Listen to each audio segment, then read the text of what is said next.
আমাকে আমাকে ছেড়ে দিন। আমি আপনার সব কথা শুনবো এখন থেকে। প্লিজ আমাকে ছেড়ে দিন। আরিশ শীতল চোখে লোকটার দিকে তাকালো। মুখে একটা ক্রূর হাসি তার। মুখ দেখে মনে হচ্ছে শিকারকে ভয় লাগাতে পেরে সে বেশ খুশি। তো মিস্টার কাশেম, মনে থাকবে তো? এবার থেকে আশা করি দ্বিতীয়বার আমাকে আর বলতে হবে না কখনো। বন্দি লোক মিস্টার কাশেম ভয়ে কাঁপতে কাঁপতে। না না, কখনো না। আমি আমি এখন থেকে খেয়াল রাখবো বিষয়টা।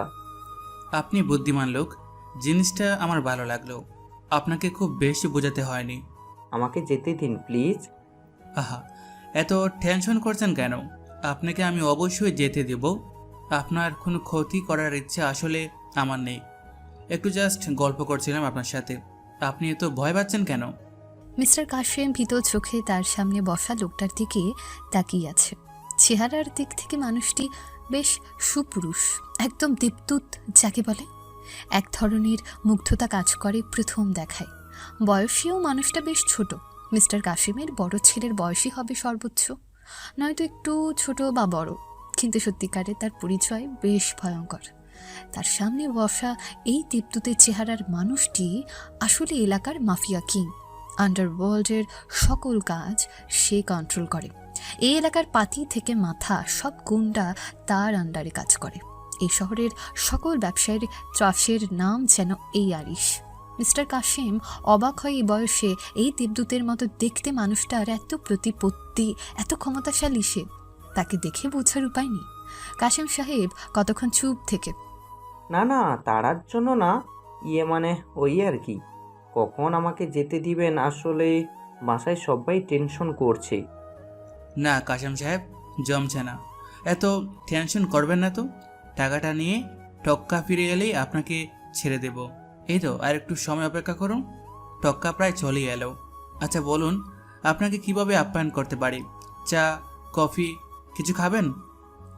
মিস্টার কাশেম চমকে আরিশের দিকে তাকায়। কতক্ষণ আগে এই লোকটা তার বুকে বন্দুক ধরেছিল, সে কিনা এখন তাকে জিজ্ঞেস করছে সে চা কফি খাবে কি না। কি অদ্ভুত। না না, ওসবের দরকার নেই। আমি কিচ্ছু খাবো না। আমি ঠিক আছি। আচ্ছা, আপনি যা বলেন মিস্টার কাশেম, তাহলে একটু অপেক্ষা করুন।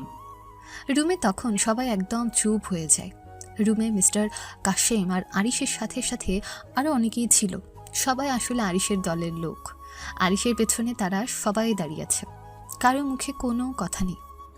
আপনাকে মারাতে খুব ব্যথা পেয়েছেন কাশেম সাহেব? সরি, হ্যাঁ, কিছু মনে করবেন না। কাশেম সাহেব থতমত খেয়ে আরিশের দিকে তাকিয়ে থাকলো। এ তিনি কি শুনছেন? মাফিয়া কিং আরিশ তাকে সরি বলছে মারার জন্য। কাশেম সাহেবের মনে পড়ল কিছুক্ষণ আগেই তিনি প্রচণ্ড মার খেয়েছেন এদের হাতে। এলোমেলো ঝড়, থাপ্পড়, কিল, ঘুষি, লাথি সব কিছু কেন যেন একের পর এক তার উপরে ঝুম বৃষ্টির মতো করে আসছিল। চেয়ারের সাথে শক্ত করে তাকে বেঁধে মুখে কাপড় গুজে দেয়াতে তার চিৎকার আসলে শোনা যায়নি। এখনও তার শরীরে প্রচণ্ড ব্যথা। তিনি কয়েকবার চেয়ার সহ প্রচণ্ড জোরে মাটিতে পড়ে গিয়েছেন। কাশেম সাহেব বুঝতে পারছেন তিনি আদৌ উঠে দাঁড়াতে পারবেন কিনা। তার শরীরের কিছু হাড্ডি মনে হচ্ছে ভেঙে গিয়েছে। এই গুন্ডাগুলো তাকে প্রচণ্ড মারছিল, কিন্তু যেই মুহূর্তে তার ডিমান্ড অনুযায়ী টাকা তাদের দিয়ে দেওয়া হয়, তখন থেকে তারা আর তাকে মারেনি। যদিও এখনও তার হাত চেয়ারের পেছনে একসাথে করে বাঁধা, তবে মুখের বাঁধনটা খুলে দিয়েছে। কাশেম সাহেব একটু স্বাভাবিক হবার চেষ্টা করছেন। কাশেম সাহেব চিচি করে বললেন, জি মানে আচ্ছা, আমি কিছু মনে করিনি। মনে না করলেই ভালো, বুঝলেন? মনে করে আবার বেশি সমস্যা হয়ে যাবে। না না, আমি একদম কিচ্ছু মনে করিনি। ঠিক তখন গোডাউনের ভেতরে আসল টক্কা। আরিশের ডান হাত বলা যায় তাকে। আরিশের সব কাজের তদারকি করে টক্কা। বলতে গেলে টক্কাকে ছাড়া আরিশের জন্য জিনিসপত্র সামলানো প্রায় অসম্ভব। টক্কা একটা কালো ব্যাগে করে 3 কোটি নিয়ে এসেছে। কাশেম সাহেবের পরিবার এই টাকাটা পাঠিয়েছে তার মুক্তিপণ হিসেবে। যদিও আরিশের মতে এটা হচ্ছে দায়িত্ব পালন। মানুষ যখন নিজের দায়িত্ব ভুলে যায় তখন তাকে তার দায়িত্ব মনে করিয়ে দিতে হয়। বস, এই নেন, টাকা নিয়ে আসছি। গুনে ফেল সবাই মিলে, টাকা যাতে বরাবর থাকে। বস, এখনই শুরু করতেছি। ওই সবাই আইয়া পর গুনা শুরু করি। টক্কার বাকি সবাই মিলে তখন টাকা গুনতে শুরু করে। আরিশের সেদিকে মনোযোগ থাকে না। সে বুঝতে পারে টাকা ঠিকমতোই আছে।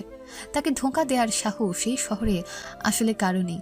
তাও সে টক্কার সবাইকে দিয়ে টাকা গোনাচ্ছে একটা ফান হিসেবে। এটা কিছুটা কাশিম সাহেবকে আতঙ্কিত করার জন্য।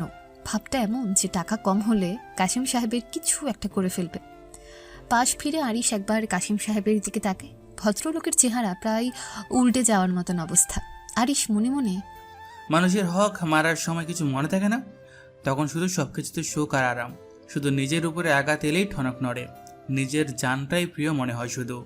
বড় লোকদের এই স্বার্থপরতার কথা ভাবতে ভাবতে আরিশের মেজাজ খারাপ হয়ে যায়। তার ইচ্ছা করে সব বড়লোকদের মুখে থু থু দিতে। এই পিশাচ বড়লোকগুলো শুধু গরিবের হক মারতে জানে আর নিজের পকেট ভরতে জানে। এদের কাছে গরিবরা যেন মানুষই না। এই যেমন এই কাশিম মির্জা এখন তার সামনে ভেজা বিড়ালের মতন বসে থাকলেও আসলে সে ঘাঁঘু মাল। বিশাল কনস্ট্রাকশনের বিজনেস তার, শয়ে শয়ে শ্রমিক তার কোম্পানিতে কাজ করে। কোটি কোটি টাকা কামালেও শ্রমিকদের বেতন বোনাসের বেলায় প্রচণ্ড ছোট লোক। এই তো কিছুদিন আগে তার কোম্পানিতে কাজ করা শ্রমিকরা বেতন বাড়ানোর জন্য আন্দোলন করলে লোক ভাড়া করে পুলিশ দিয়ে পিটিয়ে তাদের আন্দোলন নষ্ট করে। এমনকি সেখানে থাকা অনেক শ্রমিককে কাজ থেকে বেরো করে দেয়। হুট করে কাজ হারিয়ে অনেক শ্রমিক রীতিমতো অসহায় হয়ে পড়ে। কয়েকজন তো আর কাজ না পেয়ে শেষ পর্যন্ত ভিক্ষা করতে শুরু করেছে। কাশিম মির্জা এসব দেখে খুব হেসেছিল। তার ভাষ্যমতে এসব গরিবদের নাকি এভাবেই শায়েস্তা করতে হয়। অবশ্য এখন তার চেহারা দেখে মনে হচ্ছে না সে এই কথাতে আর বিশ্বাস করে। মার খেয়ে চোখ মুখ ফুলে গিয়েছে কাশিম মির্জার, কিন্তু তারপরেও চোখের দিকে তাকালে বোঝা যায় সে মারের চেয়ে বেশি জানের ভয় আছে। তাকে এখনো মেরে ফেলেনি বলে তার চোখে কৃতজ্ঞতাও ভাসছে। আরিশের সব কথা মনে পড়ে ইচ্ছা করলো কাশিম মির্জাকে আরেক চোট ধোলাই দিতে। বহু কষ্টে সে নিজেকে সেটা থেকে থামালো। এখনই সব করা যাবে না আর। টাকা চলে এসেছে তার কথা মতো। এখন সে ডিল অনুযায়ী কাশিম মির্জাকে ছেড়ে দেবে। আধা ঘন্টা পর, বস, টাকা একদম ঠিকঠাক, 100-তে 100, কম নাই, একেবারে চকচকা নোট সব। আরিশ একটু হাসে। এরপর সে কাশিম মির্জার দিকে তাকিয়ে বলে, কাশেম সাহেব, ধন্যবাদ দিয়ে দেবেন আপনার পরিবারকে আমার পক্ষ থেকে টাকাটা দিয়ে দেওয়ার জন্য। কোনো চালাকি না করার জন্য স্পেশাল থ্যাঙ্কস। জি আচ্ছা, আমি এখন তবে যেতে পারবো? জি অবশ্যই যেতে পারবেন। আপনাকে টক্কা নামিয়ে দিয়ে আসবে জায়গা মতো। আপনার কোনো অসুবিধা হবে না। না মানে আমি যেতে পারবো, কোনো সমস্যা হবে না, আপনাকে আর কষ্ট করতে হবে না। কাশেম সাহেব, আপনাকে টক্কা নামিয়ে দিবে, এটাই ফাইনাল। আমার কথা বুঝতে পেরেছেন? আরিশের গলা শুনে কাশিম মির্জা ভয়ে কাঁপতে থাকে। এই গলা বড় ভয়ঙ্কর। আর তর্ক করা যাবে না।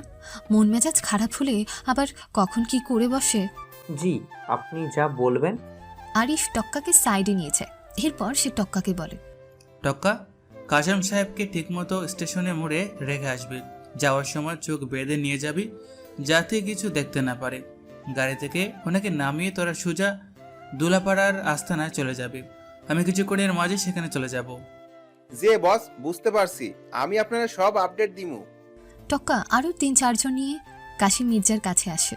এরপর তারা তার চোখ বন্ধ করে তাকে নিয়ে বের হয়ে যেতে নিলে আরিশ বলে ওঠে, কাশেম সাহেব শুনুন। কাশিম সাহেব ভয় ভয় কণ্ঠে, জি জি বলুন। একটা কথা মনে রাখবেন, গরিব মানুষের হক মারাটা খুব খারাপ। এই কাজটা আর করবেন না, মনে থাকবে? জি মনে থাকবে। মনে না থাকলে আমি কিন্তু মনে করানোর ব্যবস্থা করতে জানি। কাশিম মির্জা কিছু না বলে চুপ করে থাকে। চোখ বেঁধে দেওয়ার কারণে দেখা যায় না, কিন্তু আরিশ বুঝে কাশিম মির্জা নামের এই ভদ্রলোকের চোখে আতঙ্ক লেগে আছে। এই ঘটনা বহুদিন পর্যন্ত লোকটা মনে রাখবে। ওকে নিয়ে যা টক্কা, আর যা বললাম মনে থাকে যেন। জি বস। টক্কা আর তাদের দলের কয়েকজন কাশিম মির্জাকে নিয়ে বেরিয়ে পড়ে। গোডাউনের ভেতরে কয়েকজন সঙ্গী সহ আরিশ বসে থাকে। একটু পরেই তারা বের হবে। শহরের মাঝে তাদের আস্তানায় ফিরে যাবে। আরিশ জানে কিছুদিন পরে কাশিম মির্জা আবার সব ভুলে যাবে, নিজের পুরনো রূপে ফিরে যাবে। আরিশ মনে মনে বিরক্তি আর রাগ নিয়ে বলে, বড়লোকগুলো এক একটা চামার আসলে। এদেরকে কন্টিনিউ শান্টিংয়ের উপর রাখা লাগে, আর তাড়াতাড়ি এখান থেকেও বের হতে হবে। কেউ দেখে ফেললে আবার বিপদ। কতক্ষণ পর দলবল নিয়ে আরিশ বেরিয়ে পড়ে। আরিশ কে? আরিশ আহমেদ এলাকার টপ মাফিয়া। সদ্য কলেজের গণ্ডি পেরিয়ে ভার্সিটিতে উঠেছে সে। বয়সে বেশ ছোট হলেও তার প্রতিপত্তি বড় বড় মানুষকেও হার মানায়। দেখতে চেহারাটা ঠিক দেবদূতের মতো। প্রথম দেখায় কেউ বুঝতেও পারবে না আরিশ আসলে এই এলাকার টপ মাফিয়া কিং। তাকে দেখলে মনে হয় সাধারণ জীবনযাপন করা এক ছেলে, যে কিনা মায়ের আদরে বড় হয়েছে, যার জীবনে অশুদ্ধ বলে কিচ্ছু নেই। কিন্তু বাস্তবে আরিশের জীবনটা পুরোই উল্টা। অন্ধকার এক পথের যাত্রী সে। প্রতিনিয়ত তাকে ডুবে থাকতে হয় অপরাধের ভয়াল জগতে। তবে আরিশের আরেকটা পরিচয়ও আছে। তাকে বলা হয় গরিবের রবিনহুড। এই নামটার কারণটা হলো আরিশের কাজের ধরন। আরিশ মাফিয়া কিং হলেও সে সব সময় গরিবদের সাহায্য করে আর তাদের হকের জন্য লড়াই করে।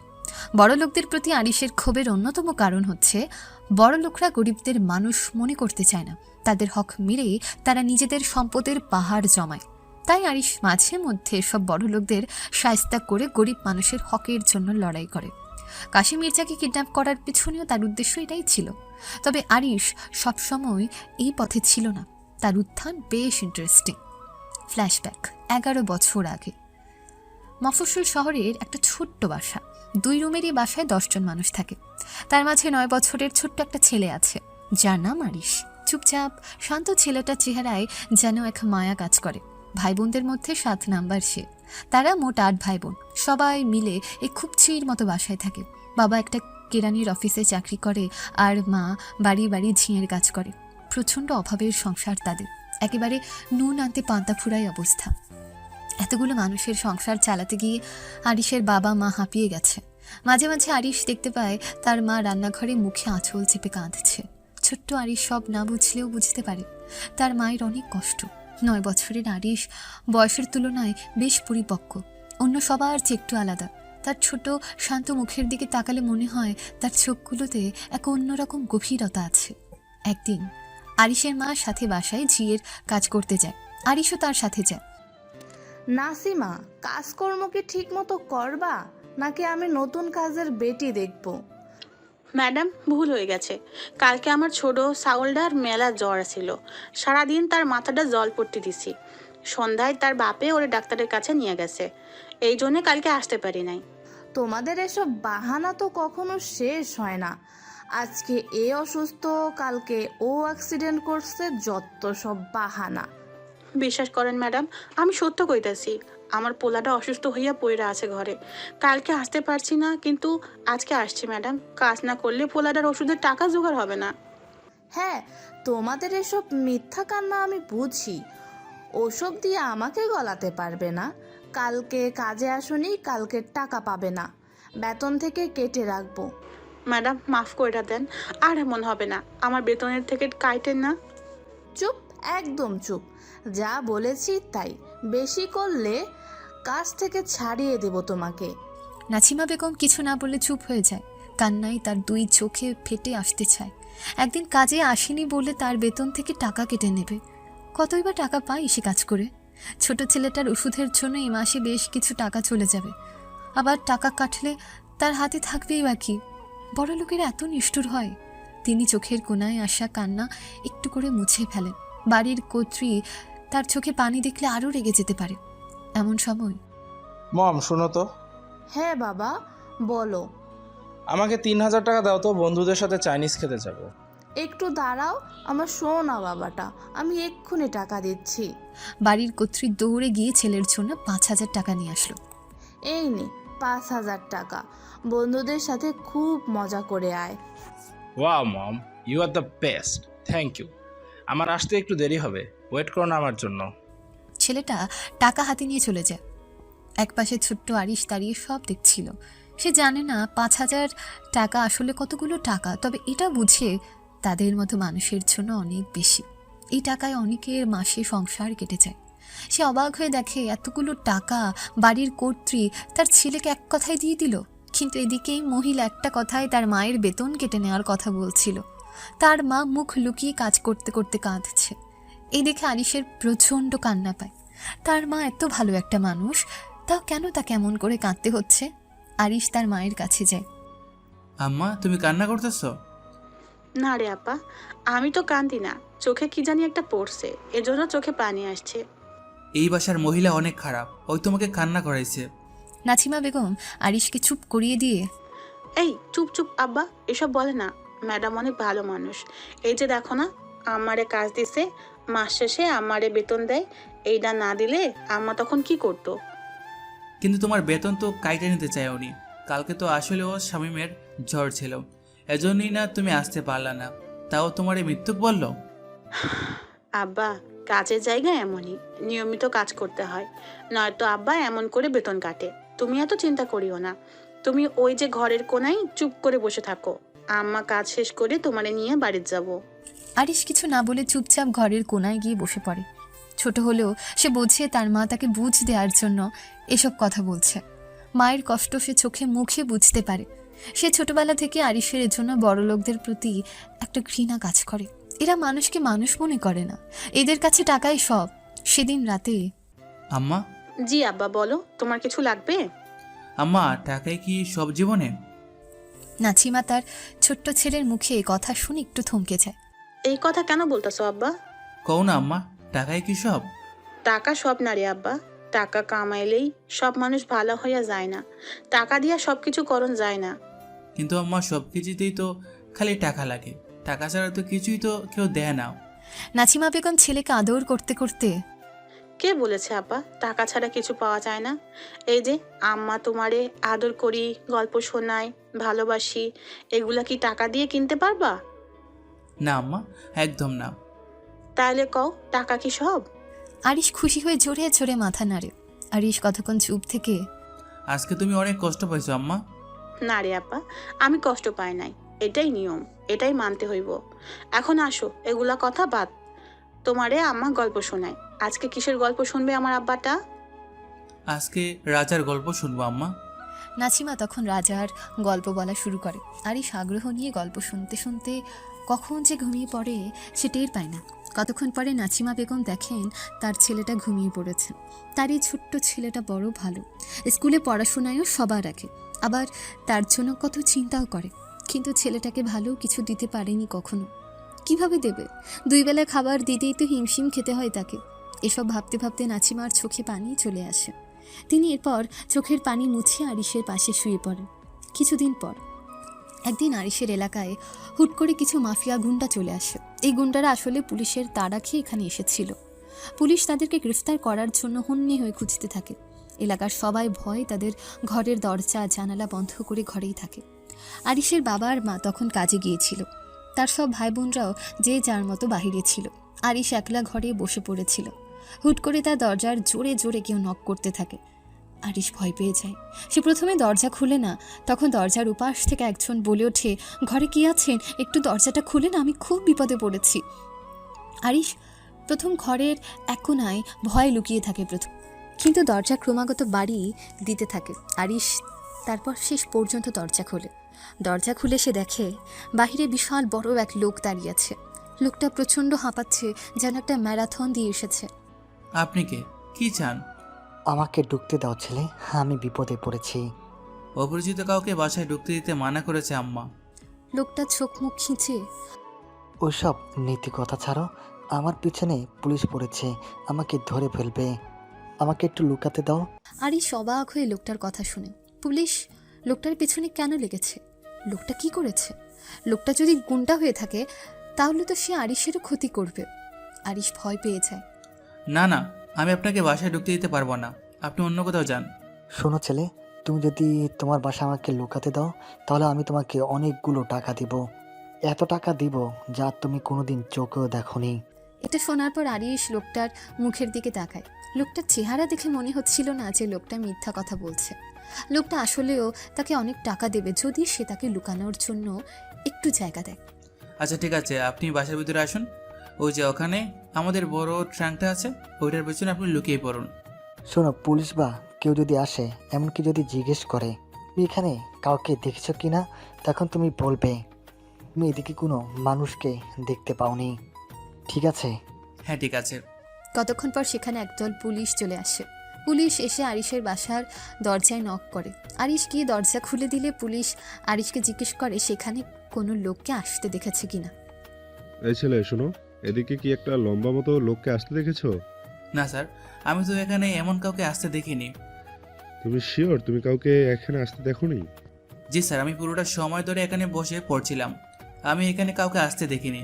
আচ্ছা ঠিক আছে, তুমি যদি এদিক দিয়ে এমন কাউকে যেতে দেখো তাহলে সাথে সাথে আমাদেরকে জানাবে। আমি অবশ্যই জানাবো স্যার। এরপর পুলিশ সেখান থেকে চলে যায়। লোকটা কিছুক্ষণ পর ট্রাঙ্কের পেছন থেকে বের হয়। লোকটা সামনে এসে তখন আরিশকে জিজ্ঞেস করে, তোমার নাম কি ছেলে? আমার নাম আরিশ। তুমি পুলিশের কাছে আমার নামটা না বলার জন্য অনেক ধন্যবাদ। আপনি বলেছিলেন আপনার নাম যদি আমি পুলিশের কাছে না বলি আমাকে অনেক টাকা দেবেন। অবশ্যই অবশ্যই, এই নাও তোমার টাকা। এরপর লোকটা 1000 টাকার কয়েকটা নোট বের করে আরিশের হাতে দিয়ে দেয়। এতগুলো টাকা একসাথে দেখতে পেয়ে আরিশের চোখ কপালে উঠে যায়। আরিশ লোকটাকে জিজ্ঞেস করে, আপনি আসলে কে? আমি কে সেটা তোমাকে জানতে হবে না। পুলিশ যদি আবার আসে তখনও তুমি কিছুই বলবে না। এরপর লোকটা ঘর থেকে বেরিয়ে যায়। আরিশ পেছন থেকে লোকটার দিকে তাকিয়ে থাকে। সেদিন রাতে আরিশ তার মায়ের সামনে এসে দাঁড়িয়ে আছে। আজকের ঘটনা সে এখনও তার মাকে কিছু বলেনি, এমনকি টাকাগুলোও সে নিজের কাছে রেখেছে। সে বুঝতে পারছে না সে আসলে কি করবে। আজকের ঘটনা শোনার পর তার মা কি তার উপরে রেগে যাবে? এরপর আরিশ আস্তে আস্তে তার মায়ের কাছে গিয়ে বলে, আম্মা, তোমাকে একটা কথা বলার ছিল। ও বাজান, বল তুই কি বলবি? এরপর আরিশ মাকে আজকে সব ঘটনা খুলে বলে। সব ঘটনা শোনার পর আরিশের মা প্রচণ্ড রেগে যায়। ছি ছি, আরিশ, তোরে আমরা এসব শিখাইছি? অচেনা অপরিচিত লোকদের কথায় দরজা খুলতে না মানা করছি? একে তো তুই একজন গুন্ডারে ঘরের মধ্যে আশ্রয় দিছিস, আবার পুলিশকেও মিথ্যা কথা বলছিস, আবার কইতাছোস ওর থেকে টাকাও নিছোস। এমন তুই কবে থেকে হইলি? আরিশ তখন রেগে গিয়ে, আম্মা, তুমি আমার শুধু শুধু বকতাছো, আমি তো খালি একটু সাহায্য করছিলাম লোকটারে। তুই তাহলে লোকটা থেকে টাকা নিলি কেন? এই দুনিয়াতে কেউ কোনো কাজ ফ্রিতে করে না আম্মা, আর বড় হতে হলে অনেক টাকার দরকার। নাছিমা নিজের ছোট্ট এই ছেলের মুখে এই কথা শুনে স্তব্ধ হয়ে যায়। তিনি বুঝতে পারেন না যে তিনি আসলে কি বলবেন। এগুলা ঠিক না বাজান, আর এমন করিস না। আরিশ কিছু না বলে চুপ করে দাঁড়িয়ে থাকে। আরও কিছুদিন পর স্কুল থেকে আসার পথে আরিশ একলা একলা রাস্তায় হাঁটছিল। সে রাস্তাটা ছিল বেশ নির্জন। রাস্তার একপাশে ছিল বিশাল বড় একটা জঙ্গল। হুট করে আরিশ শুনতে পায় সেখান থেকে কোনো একটা চাপা গোঙানোর শব্দ আসছে। শুনে মনে হচ্ছে কয়েকজন মিলে কোনো একজন মানুষকে মারার চেষ্টা করছে। আরিশ ভয় পেয়ে গেলেও তার প্রচণ্ড কৌতূহল কাজ করতে থাকে। শেষ পর্যন্ত নিজেকে আর থামাতে না পেরে পা টিপে টিপে আরিশ জঙ্গলের ভেতর ঢুকে যায়। একটু দূর যাওয়ার পর দেখতে পায় কয়েকজন মানুষ মিলে একজন মানুষকে মেরে নিচে ফেলে রাখে। তখনও সবাই মিলে মানুষকে চর, কিল, ঘুষি, লাথি মারছিল। নিচে পড়ে থাকা মানুষটা ছিল সেদিনের সেই লোকটা যে কিনা পুলিশের হাত থেকে পালিয়ে তাদের ঘরে আশ্রয় নিয়েছিল। তাকে ঘিরে থাকা লোকদের দেখে বোঝা যাচ্ছিল যে লোকগুলো এখন এই মানুষটাকে মেরে ফেলবে। আরিশ প্রচণ্ড ভয় পেয়ে যায় এবং বুঝতে পারে না যে তার আসলে কি করা উচিত। ওইদিকে, কিরে ডেবিল, কি অবস্থা? আজকে তোরে সুযোগ মতো পাইলাম, তোকে আর ছাড়বো না। নিচে পড়ে থাকা লোকটা তখন গুন্ডাদের দিকে তাকায়। লোকটা প্রচণ্ড মার খেলেও এখনও তার চোখের মধ্যে যেন কোনো একটা কিছু ছিল। লোকটার চোখে ভয় ছিল না। তোরা কি মনে করেছিস এত সহজে পার পেয়ে যাবি? মনে রাখিস, ডেভিলকে শেষ করে দেওয়া এত সহজ নয়। সেদিনের কোনো পাতি গুন্ডা না, আমি মাফিয়া কিং ডেভিল। আমি কোনো না কোনোভাবে নিশ্চয়ই পার পেয়ে যাব। এরপর আমি তোদের সবাইকে একদম শেষ করে দেব। এইবার তুমি আর পার পাবে না চান্দু, আজকেই তোরে আমরা খতম করে দিব। এই তো কথা কইস না তো, এরা ধৈর্য এখন শেষ কইরা দে। দূর থেকে দাঁড়িয়ে আরিশ সব কথা শুনছিল। প্রচণ্ড ভয়ে তার হাত পা কাঁপতে শুরু করে। সে বুঝতে পারছিল না তার আসলে এখানে কি করা উচিত, কিন্তু তার বারবার মাথায় আসছিল এই নিচে পড়ে থাকা ডেভিড লোকটাকে তার বাঁচানো উচিত। হুট করে আরিশের মাথায় একটা বুদ্ধি আসে। সে পাশে গাছের উপর দেখতে পায় একটা মৌমাছির বাসা আছে। সে তখন একটা ঝিল নিয়ে মৌমাছির বাসায় ছুঁড়ে মারে। ঝিল মারার কারণে মৌমাছির বাসাটা মুহূর্তেই ভেঙে পড়ে এবং এই কারণে মৌমাছিরা অনেক বেশি রেগে যায়। তারা সাথে সাথে দল বেঁধে সেই মানুষগুলোর দিকে আক্রমণ করতে ছুটে যায়। হুট করে এতগুলো মৌমাছিকে ছুটে আসতে দেখে সে গুন্ডাগুলো থতমত খেয়েছে। তারা ডেভিডের কথা ভুলে নিজেদেরকে বাঁচাতে অস্থির হয়েছে। ডেভিড বুঝতে পারে এটাই তার সুযোগ এবং সে সেখান থেকে পালিয়ে যায়। এদিকে ঢিল মেরে আরিশও সেখান থেকে পালায়। আগেই পিছে না দেখে সে সমানই দৌড়াতে থাকে। কিছুক্ষণ পর সে একটা জায়গায় এসে থেমে হাঁপাতে থাকে। হুট করে তার কাঁধে কেউ হাত দিলে আরিশ ভয়ে জমে যায়। আস্তে আস্তে সে পিছনে ঘুরে দেখে তার পেছনে দাঁড়িয়ে আছে ডেভিল নামের সেই লোকটা। লোকটা তাকে দেখে বলে, তুমি এখানে কি করছো? কি কিছু না, আমি শুধু এমনি এখানে এসেছি। আমি সব কিছু দেখেছি। আজকে নিয়ে দ্বিতীয়বার তুমি আমার প্রাণ বাঁচালে। আরিশ কিছু না বলে সেখানে চুপচাপ দাঁড়িয়ে থাকে। বলো, তুমি আমার কাছে কি চাও? আমি আপনার কাছে কিছুই চাই না, আমি শুধু আপনাকে বাঁচানোর চেষ্টা করেছি। তোমাকে আমার বেশ পছন্দ হয়েছে। তুমি কি আমার সাথে থাকবে? না, আমি কোনো খারাপ কাজ করব না। আমার আম্মা অনেক কষ্ট পাবে। আমি আসি। এই কথা বলে আরিশ দৌড়ে সেখান থেকে চলে যায়। ডেভিল অবাক হয়ে তার দিকে তাকিয়ে থাকে। বারবার এই ছেলেটা কোথা থেকে এসে যেন তাকে বাঁচিয়ে দেয়।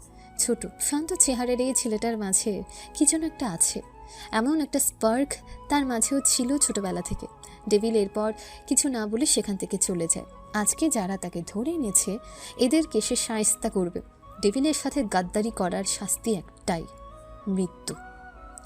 এদিকে আরিশ এক দৌড়ে বাসায় চলে আসে। সে আজকে যা করেছে সেটা অনেক বড় রিস্ক। সে এই বিষয়ে কাউকে কিছু জানায় না। এমন করে কিছুদিন কেটে যায়। আস্তে আস্তে আরিশও এসব ঘটনা ভুলে যায়। একদিন সে স্কুল থেকে বের হয়ে দেখে ডেভিল তার স্কুলের সামনে দাঁড়িয়ে আছে। ডেভিলকে দেখে আরিশ একটু ভয় পেয়ে যায়। ডেভিল আরিশকে দেখে এগিয়ে আসে। কেমন আছো আরিশ? আমি ভালো আছি, আপনি? আমি ভালো আছি। তুমি কোন ক্লাসে পড়ো? ক্লাস 4-এ পড়ি। আপনি? খুব ভালো কথা। আপনি কেন এসেছেন এখানে? তোমাকে দেখতে এলাম। আমার সাথে তো আপনার কোনো কাজ নেই। সেটা দেখা যাবে, চলো হাঁটি। ডেভিল আর আরিশ পাশাপাশি হাঁটতে থাকে। আরিশ একটু ভয়ে ছিল। ভয় পেও না আরিশ, আমি তোমাকে কিছু করব না। আরিশ কতক্ষণ চুপ করে থেকে। আপনি সেদিনের লোকগুলোকে পরে কি করেছেন? ডেভিল হো হো করে হেসে ওঠে। এই হাসি শুনে আরিশের বুক কেঁপে ওঠে। এত ভয়ঙ্কর হাসি মানুষের হয়? সেটা তোমাকে জানতে হবে না, ওদেরকে ওদের জায়গায় পাঠিয়ে দিয়েছি।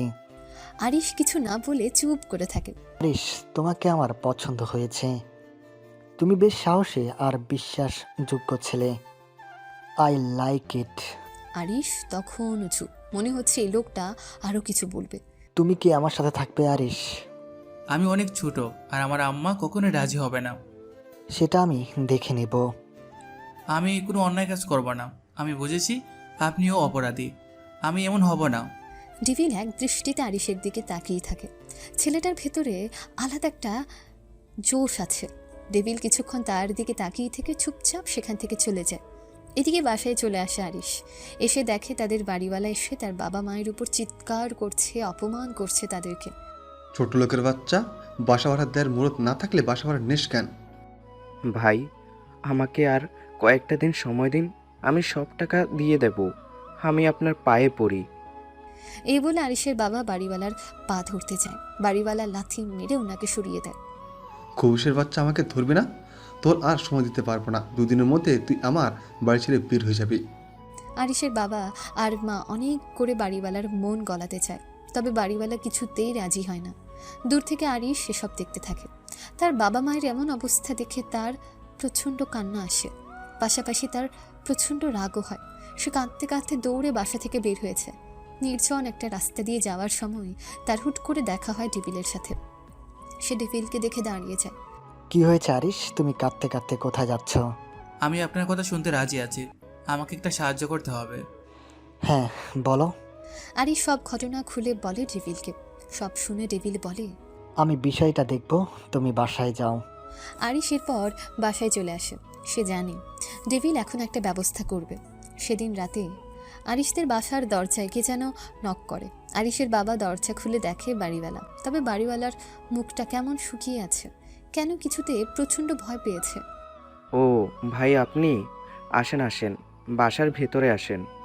না না ভাই, আমি বাসার ভেতরে আসবো না। আপনাকে একটা কথা বলতে আসলাম। আপনাকে বাড়ি ছাড়া লাগবে না। দুদিন পরে আপনার যতদিন ইচ্ছে ততদিন বাড়িতে থাকবেন, কোনো সমস্যা নেই। আরিশের বাবা এই কথা শুনে অবাক হয়েছে। হুট করে বাড়িওয়ালার কি হলো? ভাই, আপনি দয়া মেহেরবান। আমি যত দ্রুত পারি আপনারে টাকা দিয়ে দেব। আপনাকে এত চিন্তা করতে হবে না, সমস্যা নেই। যখন হবে তখন দেন। আরিশ পেছন থেকে দাঁড়িয়ে সব শুনছিল। সে বুঝতে পারে ঢেভিল বাড়িওয়ালাকে কিছু বলেছে। লোকটার চেহারায় ভয় একদম স্পষ্ট। বাড়িওয়ালা আমতা আমতা করে। আমার উপরে রাগ রাইখেন না ভাই, রাগের মাথায় কত কি বলে ফেলেছিলাম আসলে।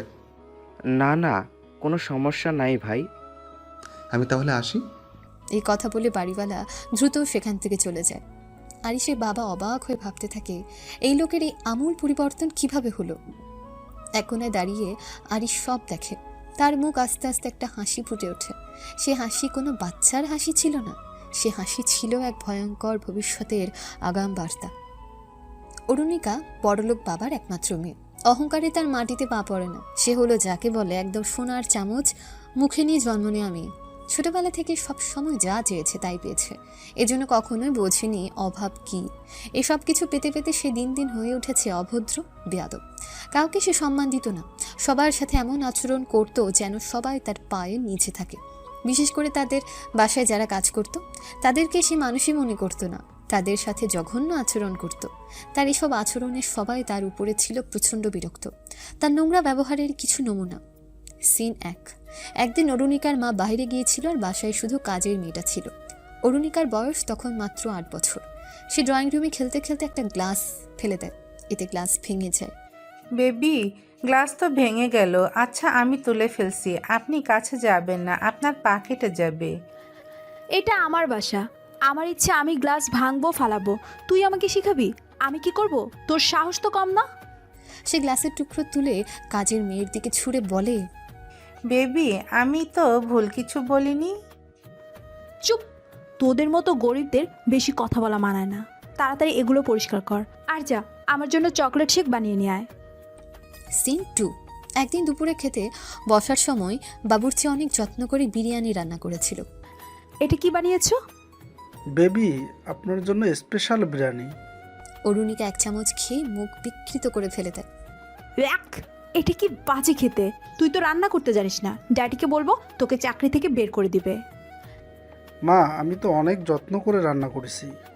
অরুণিকা প্লেট ছুঁড়ে মেরে ফেলে দিয়ে, একদম কথা বলবি না, যা 5 স্টার হোটেল থেকে খাবার অর্ডার দে আমার জন্য, আমার ক্ষুধা পেয়েছে। সিন 3। একদিন অরুণিকার স্কুলে তার এক গরিব ক্লাসমেট নতুন ব্যাগ নিয়ে এসেছিল, কিন্তু ব্যাগটা ছিল সস্তা আর পুরনো। অরুণিকা তার বন্ধুদের সাথে আড্ডা দিচ্ছিল। হুট করে তার চোখ যায় মেয়েটার ব্যাগের দিকে। সে তখন তার দিকে এগিয়ে এসে বলে, এটা কি? ছি, কি বিশ্রী নোংরা ব্যাগ! ইস, তোরা এতই গরিব যে একটা ব্র্যান্ডের ব্যাগও কিনতে পারিস না? এই স্কুলে পড়িস কিভাবে, হ্যাঁ? ক্লাসমেট লজ্জায় মাথা নিচু করে। আমার বাবার ব্যবসায় লস হয়েছে, আমাদের তাই এখন খারাপ সময় যাচ্ছে। কি দরকার তাহলে পড়ার? তোদের মতো মানুষেরা তো পড়ালেখা করো, কিছু করতে পারবি না। পুরো ক্লাস আসতে থাকে আর মেয়েটা চোখের পানি লুকিয়ে চুপচাপ বসে থাকে। আরেকদিন সকালবেলা অরুণিকা তার দামি ব্র্যান্ডের ব্যাগটা কাঁধে ফেলে ক্লাসরুমে ঢোকে। পাশে এক গরিব ছাত্র নুরুল ছিল। সে নতুন ভর্তি হয়েছে এখানে। অরুণিকা তাচ্ছিলের হাসি দিয়ে, এই নুরুল, তুই কি সত্যি এই স্কুলে পড়ো? তোমার মতো লোকদের জন্য তো রাস্তায় সরকারি স্কুল আছে, তোমার তো সেখানে পড়ার কথা। এত দামি স্কুলে কিভাবে আসলে? নুরুল লজ্জিত হয়ে, আমি স্কলারশিপ পেয়েছি, এই জন্য এখানে পড়তে পেরেছি।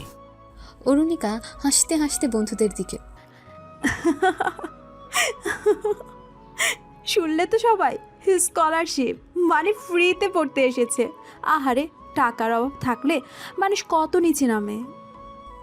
অরুণিকার বন্ধুরাও নুরুলকে নিয়ে হাসাহাসি শুরু করে। নুরুল চোখের পানি লুকিয়ে দ্রুত চলে যায়। সিন 4। একদিন স্কুলের গেটম্যান অরুণিকার গাড়ির দরজা খুলে দিতে দেরি করেছিল। তোরা গরিবরা সব সময় এত অলস কেন? একটা কাজও ঠিক মতো করতে পারিস না। ম্যাডাম, একটু দেরি হয়ে গেল, মাফ করে দেবেন, আর এমন হবে না। ক্ষমা? আমি ড্যাডকে বলে তোকে চাকরি খাওয়াবো, যত সব। দারোয়ান ভয় আর কিচ্ছু বলেনি তাকে। অরুণিকা এটা বলে কটকট করে হেঁটে চলে যায়। সিন 5। একদিন স্কুল থেকে বের হয়ে অরুণিকা দেখলো তার গাড়ি এখনো আসেনি। সে 5 মিনিট দাঁড়িয়েছিল স্কুলের বাইরে। তখনই তার গাড়ি চলে আসে এবং ড্রাইভার তাড়াতাড়ি করে তার সামনে চলে আসে। তোকে কতবার বলেছি সময় মতো আসতে? বেবি, ট্রাফিক ছিল। বাহানা দিস না, ড্যাডিকে বলবো তুই দেরি করে আসছিস। তোর জন্য আমাকে দাঁড়িয়ে থাকতে হয়েছে। ড্যাডি তখন তোকে চাকরি থেকে বের করে দেবে। তোদের মতো গরিবদের তো রাস্তা ঝাড়ু দেওয়াই ভালো। ড্রাইভার কিচ্ছু বলে না। অরুণিকা গাড়ি উঠে বসে আর ড্রাইভার চুপচাপ মাথা নিচু করে গাড়ি চালাতে থাকে। এরপর আর অরুণিকা তার ব্যক্তিগত গাড়িতে বসে মোবাইল স্ক্রল করছে। হঠাৎ একটা ছোট্ট মেয়ে ফুল বিক্রি করতে আসে। আপু, একটা ফুল নেবেন? মাত্র 20 টাকা। অরুণিকা অবজ্ঞার হাসি দিয়ে, তুমি জানো আমার লিপস্টিকের দাম কত? এই 20 টাকার ফুল আমি কি করব? হ্যাঁ। আপু, খুব ক্ষুধা লেগেছে, কিছু খাওয়ার টাকা দিবেন আমাকে?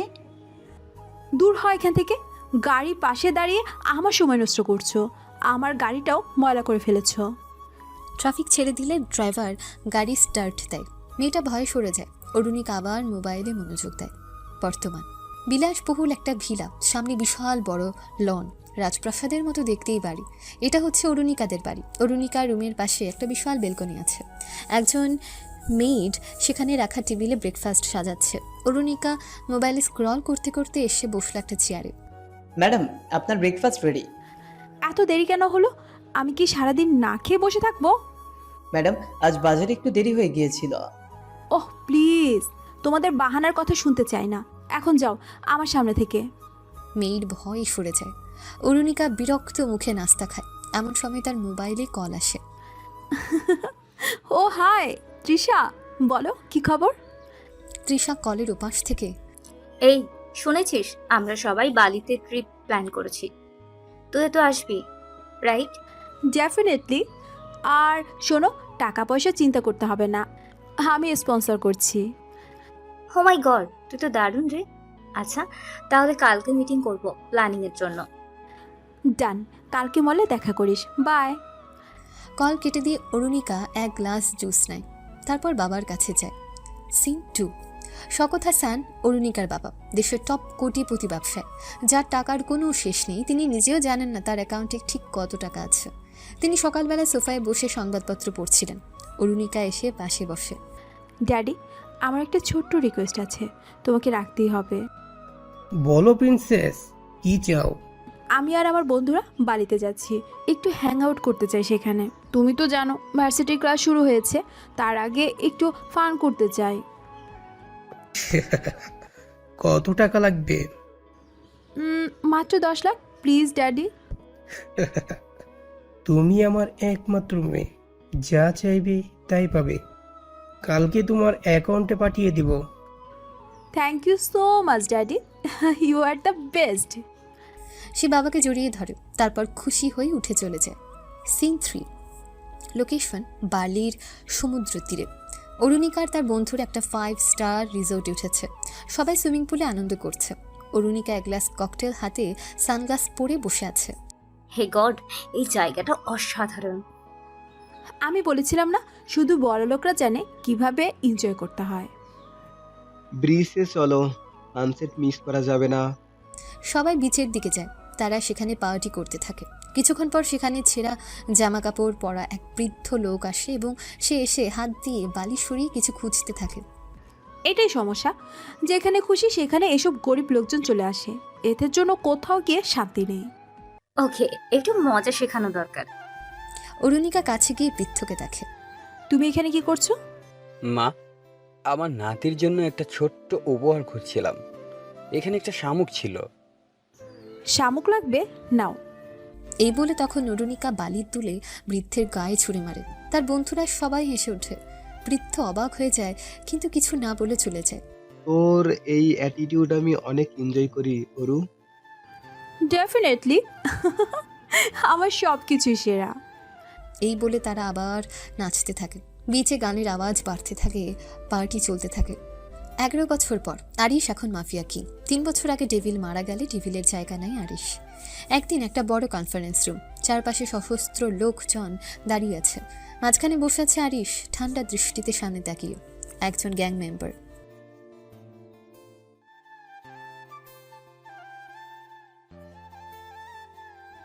আমি তো আগেও বলেছি, গরিবদের ক্ষতি হলে তাদের বিরুদ্ধে দাঁড়াবো আমরা। বস, তারা সরাসরি আমাদের বিরুদ্ধে আসতে চাইছে। তারা বস্তিতে থাকা আমাদের লোকজনকেও মেরেছে। আরিশ চেয়ারে হেলান দিয়ে, তাদের একটা কড়া শাস্তি হবে। যারা নিরীহ মানুষদের কষ্ট দেয় তাদের জন্য আমার কোনো দয়া নেই। তাদের জন্য শুধু শাস্তির ব্যবস্থা হবে। অনেক রাত হয়েছে, বাইরে ঝিঝি পোকার ডাক শোনা যাচ্ছে। নাচিমা রান্না শেষ করে চুলার পাশে বসে আরিশের অপেক্ষায় আছে। কিছুক্ষণ পর দরজা খুলে আরিশ ঢোকে, কালো শার্ট গায়ে, চোখে গাঢ় ক্লান্তি। সারাদিন বাহিরে থেকে মাত্র সে বাসায় এসেছে। নাচিমা বেগম চোখ শুরু করে। আচ্ছা, এইভাবে রাত করে ফিরতে তোর ভালো লাগে? ঘড়ির কাঁটা দেখছোস? আম্মা কাজ ছিল। এই কাজ কইরা কয়দিন বাঁচবি? যা করতাছোস তার শেষ ভালো হয় না রে বাবা। আরিশ চুপচাপ চেয়ার টেনে বসে, একটা গ্লাসে পানি ঢেলে খায়। এসব তুই ছাড় রে বাবা, তোরা যা করস এতে আল্লাহর বরকত নাই। দুনিয়ার কিছু পাওয়ানোর লোভে কি আখিরাত নষ্ট করবি? আম্মা, আমি যা করি সেটা অন্যায়ের বিরুদ্ধে দাঁড়ানোর জন্য। আমি নির্দোষ মানুষদের কষ্ট দেই না আম্মা। বেশি কথা কইস না। ডেভিলের লগে ঘুরতাছোস, গুলি বন্দুকের কাম করতাছোস, এগুলা ভালা? নাই অন্যায়ের বিচার তুই করবি? আমি গরিবদের কষ্ট দেই না, অন্যদের মতো আমি পয়সা লোভ করি না। কিন্তু বাবা, তোরা নিয়ে ভয় লাগে। ডেভিল বস নাই, এখন তুই গ্যাং চালাস। কিন্তু তুই কি মনে করস তোকে সবাই মানবে? এই পথে শুধু বিশ্বাসঘাতকতা আর মৃত্যু আছে। আরিশ মুখ নিচু করে, সে জানে মায়ের কথাগুলো মিথ্যা নয়। আমি বসকে কথা দিয়েছি, আমি এই দল ছাড়তে পারবো না। কিডা ছিল এই ডেভিল বস? তোর বাবা ছিল? খালুয়া ছিল? তুই কেন ওর কথা রাখবি কিন্তু নিজের মায়ের কথা শুনবি না? আরিশ কিছু বলে না, শুধু দূরে তাকিয়ে থাকে। আমি জানি একদিন তুই ঘরে ফিরবি, এই জীবন ছাইরা আসবি, কিন্তু সেই দিন তুই জিন্দা থাকবি তো? আরিশ মার চোখের পানি দেখে কষ্ট পায়, কিন্তু কিছু বলতে পারে না। নাচিমা উঠে গিয়ে ওর মাথায় হাত রাখে। আম্মা তোর জন্য দোয়া করি, একদিন তুই বুঝবি। নাচিমা ধীরে ধীরে ঘরে চলে যায়। আরিশ চুপচাপ বসে থাকে, হাতের আঙ্গুল কড়কড়িয়ে ফাটায়। মায়ের কথাগুলো কানে বাজতে থাকে, কিন্তু সে জানে এখনই এই জীবন ছেড়ে দেওয়া সম্ভব না। ভার্সিটির প্রথম দিন, লাইব্রেরিতে প্রথম দেখা।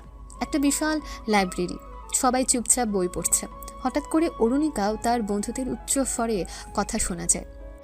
আরে এই ভার্সিটিতে পড়া কি কোনো শাস্তি নাকি? লাইফটা উপভোগ করতে এসেছি, এত পড়াশোনা কে করে? হ্যাঁ, একদম ঠিক বলেছিস, বইটই পড়ে লাভ আছে? শুধু চিল আর চিল হবে মামা। তার উচ্চস্বরে হাসে, গান গায়। চারপাশে শিক্ষার্থীরা বিরক্ত হয়ে তাদের দিকে তাকায়, কিন্তু কেউ কিছু বলে না। আরিশ লাইব্রেরির এক কোনায় বসে বই পড়ছিল। সে বিরক্ত হয়ে উঠে এসে তাদের সামনে দাঁড়ায়। এটা একটা লাইব্রেরি, ক্লাব না, দয়া করে একটু কম শব্দ করবেন। অরুণিকা অবাক হয়ে তাকিয়ে থাকে, তারপর মুচকি হেসে বলে, তুমি কে? লাইব্রেরির মালিক? না, কিন্তু এইটুকু বোঝার মতো বিবেক আছে যে এখানে সবাই পড়তে আসে, তোমাদের গান শুনতে না। এই ছেলে মুখ সামলে, তোর তো সাহস তো কম না। জানিস আমরা কে? তোমার কি ধারণা তুমি শক্ত গলায় আমাকে বললে আমি ভয় পেয়ে যাব? তুমি জানো আমি কে? তুমি কে তা নিয়ে আমার মাথা ব্যথা করার দরকার নেই, কিন্তু সুন্দর ব্যবহার না জানলে সেটা শেখানো যেতেই পারে। অরুণিকা রেগে গিয়ে চেয়ার থেকে উঠে দাঁড়ায়। চারপাশে সবাই একদম চুপ, এমন কেউ কখনো অরুণিকার সঙ্গে কথা বলার সাহস দেখায়নি। তুমি আমার সঙ্গে এভাবে কথা বলার সাহস পাও কিভাবে? তোমার বাবার নাম বললেই কি সব অন্যায় মাফ হয়ে যাবে? এবার চারপাশের শিক্ষার্থীরা একটু সাহস পায়। কেউ কেউ মাথা নাড়ে, কেউ কেউ ফিসফিস করে বলে। অবশেষে কেউ তো ওকে মুখের উপর কথা বলল। অরুণিকা চোখ ছোট করে তাকায়, এরপর ধমকের সুরে বলে, তুমি ভুলে যেও না আমি যা চাই তাই করি, তুমি শীঘ্রই টের পাবে। সে এক ঝটকায় ব্যাগ কাঁধে ফেলে লাইব্রেরি থেকে বের হয়েছে। বন্ধুরা হতবাক হয়ে তাকিয়ে থাকে, এরপর তাড়াহুড়ো করে তার পিছু নেয়। অরুণিকার প্রতিশোধের পরিকল্পনা। অরুণিকা ও তার বন্ধুরা ক্যাম্পাসের ক্যান্টিনে বসে আছে। অরুণিকা চোখ রাগে লাল, টেবিলের উপরে মোবাইল ফেলে দেয়। ছেলেটাকে চিনি না, কিন্তু খুব তাড়াতাড়ি তাকে সাহায্য করব। ও তো নতুন ভর্তি হয়েছে, কিন্তু সাহস কি দেখলি? কারো তো সাহসই ছিল না একদিন, নতুন এসে খুব ফাপড় নিল। শিক্ষা দিতেই হবে এটাকে।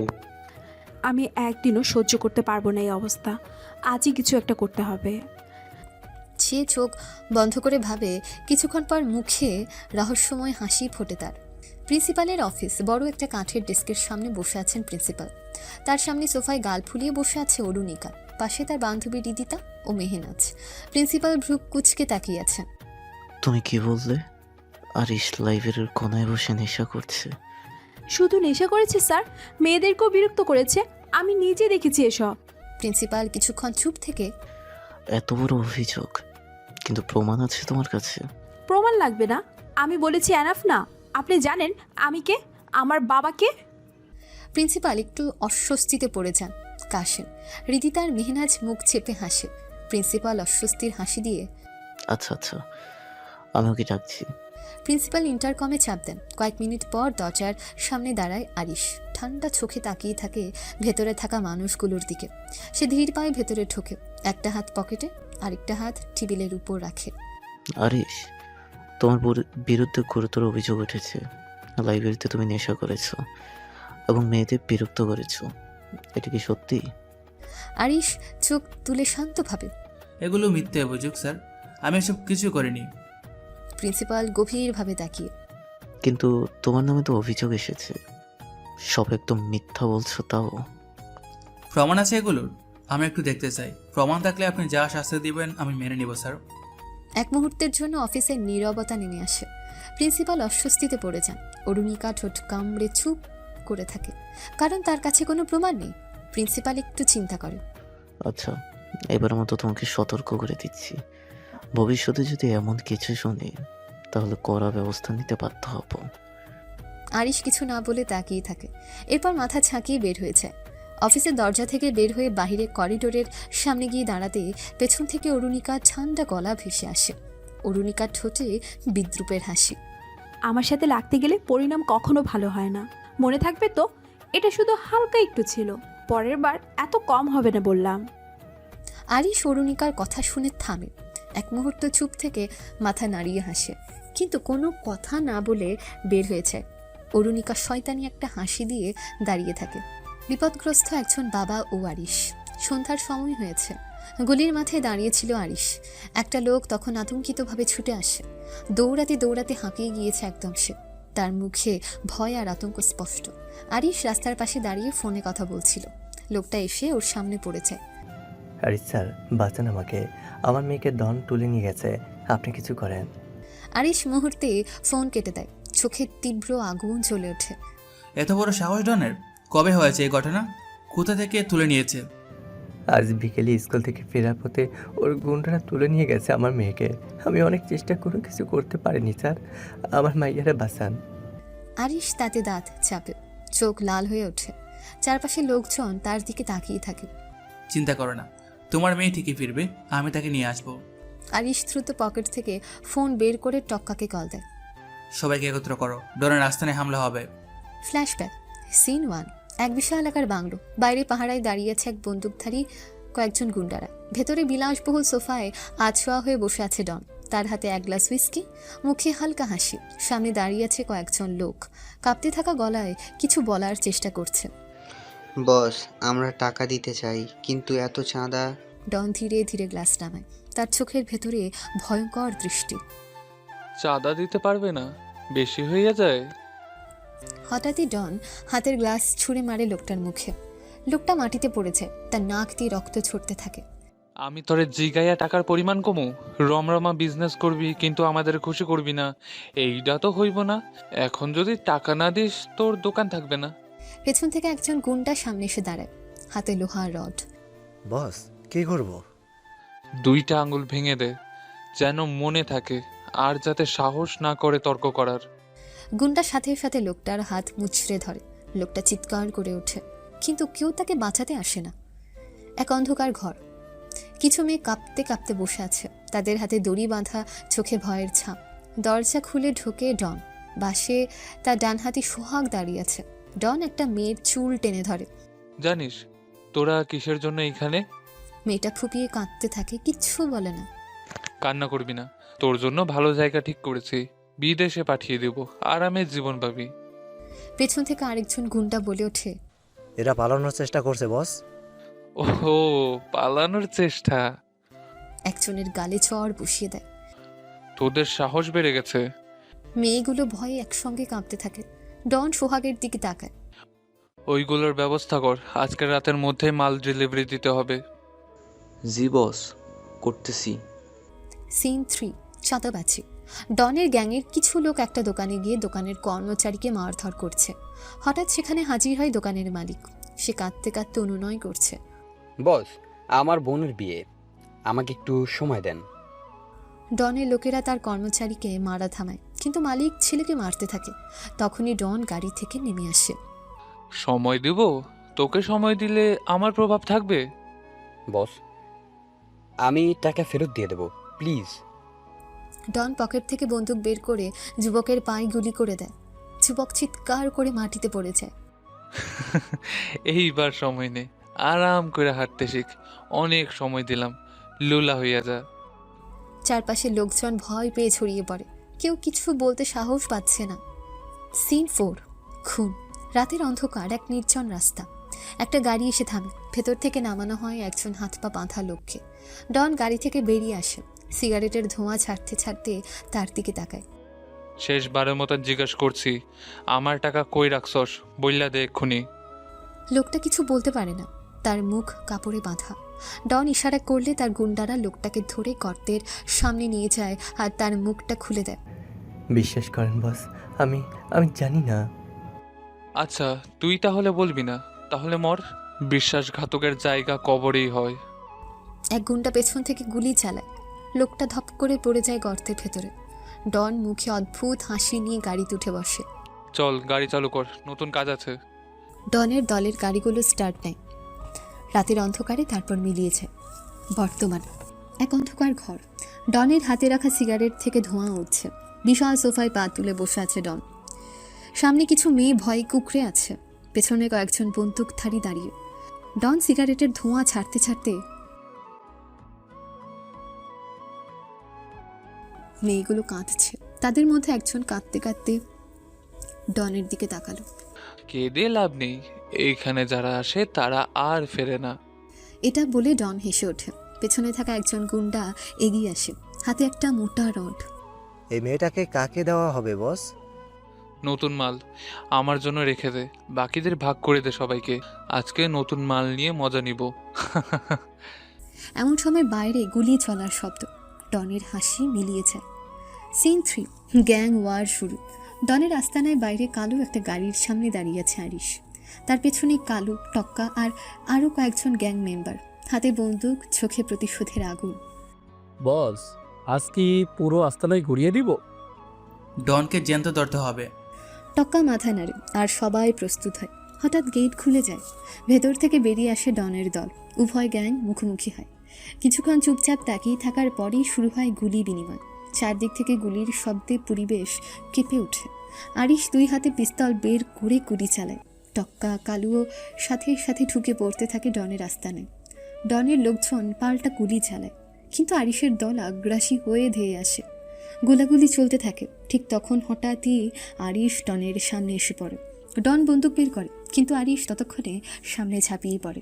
ওর মুখে শক্ত ঘুষি বসিয়ে দেয়। ডন পড়ে যায়, কিন্তু সাথে সাথেই উঠে দাঁড়ায়। পকেট থেকে ছুরি বের করে ঝাঁপিয়ে পড়ে। আজ শেষ করে দেব তোকে।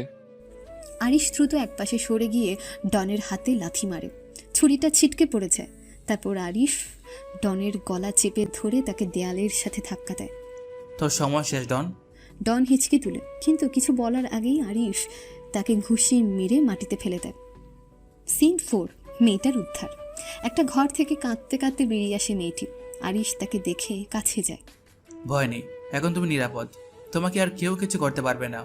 মেয়েটা কাঁপতে কাঁপতে আরিশের দিকে একবার তাকায়, তারপর দৌড়ে তার বাবার দিকে ছুটে যায়। আর আপনাকে কিভাবে ধন্যবাদ দিব জানি না।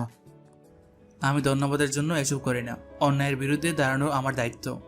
আরিশ আর তার দল সেখান থেকে চলে আসে। পথে গাড়িতে আরিশের দলের সবাই আড্ডা দেয়, গান করে। আরিশ তাদের দিকে তাকিয়ে হাসে। তার দলের অনেকের জীবনটাও ছিল একদম ভয়ঙ্কর। অন্ধকার পথ থেকে তাদেরকে সে তুলে এনেছিল এক সময়। ফ্ল্যাশব্যাক। সিন 1, কালুর জীবন বদলে দেওয়া। এক অন্ধকার গলি, রাত গভীর। কয়েকজন মাদকাসক্ত যুবক রাস্তার পাশে পড়ে আছে। কেউ সিগারেট টানছে, কেউ নেশার সিরিঞ্জ হাতে নিয়ে অজ্ঞান হয়ে আছে। তাদের মধ্যে একজন কালু, বয়স বড়জোর 15 হবে। সে আধশোয়া হয়ে নেশার একটা বোতল হাতে নিয়ে ঝিমোচ্ছে। হঠাৎ একজোড়া কালো জুতা সামনে এসে দাঁড়ায়। দেখা যায় আরিশ দাঁড়িয়ে আছে, চোখে তীক্ষ্ণ দৃষ্টি। ভাই, আমার মতো নষ্ট মানুষের খবর নিতে আইসস কেন? কালু চোখ তুলে তাকায়। আরিশকে দেখে একটু ভয় পায়, কিন্তু পরক্ষণে হাসতে চেষ্টা করে। কতদিন এভাবে পড়ে থাকবে কালু? আরিশ হাত বাড়িয়ে দেয়, শক্ত গলায় বলে, যদি সত্যি নষ্ট হতে চাইতি তাইলে তোরে এখানেই ফেলে চলে যেতাম। কিন্তু তুই আমার ভাই হবি, এই জীবন ছাড়বি। কালু একটু দ্বিধা করে, কিন্তু তার চোখে পানি চলে আসে। আস্তে আস্তে হাত বাড়িয়ে দেয়, আরিশ শক্ত করে ধরে তুলে নেয়। চল নতুন জীবন শুরু করি। কালু আরিশের হাত ধরে উঠে দাঁড়ায়। সিন 2, টক্কার দুর্ভাগ্যের রাত। এক ব্যস্ত রাস্তা, মাঝরাত এখন, বৃষ্টিতে চারদিক ভেসে যাচ্ছে। রাস্তার পাশে এক ভাঙা দোকানের সামনে বসে আছে টক্কা, গায়ে ছেঁড়া শার্ট, চোখে হতাশা। তার পাশে কিছু গুন্ডা দাঁড়িয়ে আছে। টাকা ফেরত দিবি কবে টক্কা? ভাই একটু সময় দেন, আমি জোগাড়। গুন্ডা দুজন হঠাৎ টক্কার মুখে ঘুষি মারে, সে মাটিতে লুটিয়ে পড়ে। সময় শেষ, এখন যা আছে সব দিয়ে দে। টক্কা চোখ বন্ধ করে কাঁপতে থাকে। ঠিক তখনই পেছন থেকে এক গাড়ি এসে থামে। গাড়ি থেকে নামে আরিশ, সাথে কালু। হাত সরা ওর গা থেকে। গুন্ডারা চমকে তাকায়। একজন কিছু বলতে যাবে, কিন্তু আরিশের চোখের দৃষ্টি দেখে আর কিছু বলতে পারে না। তুই তুই এখানে কেন? টক্কা এখন আমার লোক, ওকে আর ছুবি না। গুন্ডারা এই কথা শুনে ভয় পেয়ে আর কিচ্ছু বলে না, দ্রুতও পালিয়ে যায়। টক্কা ধীরে ধীরে উঠে বসে, হতবাক হয়ে তাকিয়ে থাকে। তুই আমার জন্য? এই শহরে কেউ একা না, যদি পাশে কেউ থাকে। চল, আজকে থেকে তুই আমার দলে কাজ করবি। টক্কার চোখে পানি চলে আসে। সে ধীরে ধীরে আরিশের দিকে হাত বাড়ায়। সিন 3, ছোট ছেলেটার জীবন বাঁচানো। একটা সরু গলির ভেতর থেকে চিৎকারের শব্দ আসছে। এক লোক একটা ছোট্ট ছেলেকে ধরে রেখেছে আর সমানে মারধর করছে। বাচ্চাটা কাঁদছে, হাত জোর করছে। কাকু, আমার মা বলেছে টাকা দিবে, একটু সময় দেন। তোর মা তো মাঝখানে ধরে এই কথাই বলতেছে, আজকেই টাকা লাগবে। লোকটা হাত তুলতেই পেছন থেকে এক কড়া কণ্ঠ শুনতে পায়। বাচ্চার গায়ে হাত তুললি? তোর হাত এখন তোর সাথে রাখতে পারবি তো? লোকটা ঘুরে তাকায়, দেখে আরিশ দাঁড়িয়ে আছে। তার পাশে কালু, টক্কা আর কিছু গ্যাং মেম্বার। লোকটা আরিশকে চিনতে পেরে আতঙ্কে, বস আমি তো। আরিশ এক ধাপ এগিয়ে আসে, সরাসরি লোকটার চোখে তাকিয়ে থাকে। ছোট ছেলেকে মারিস, লজ্জা করে না?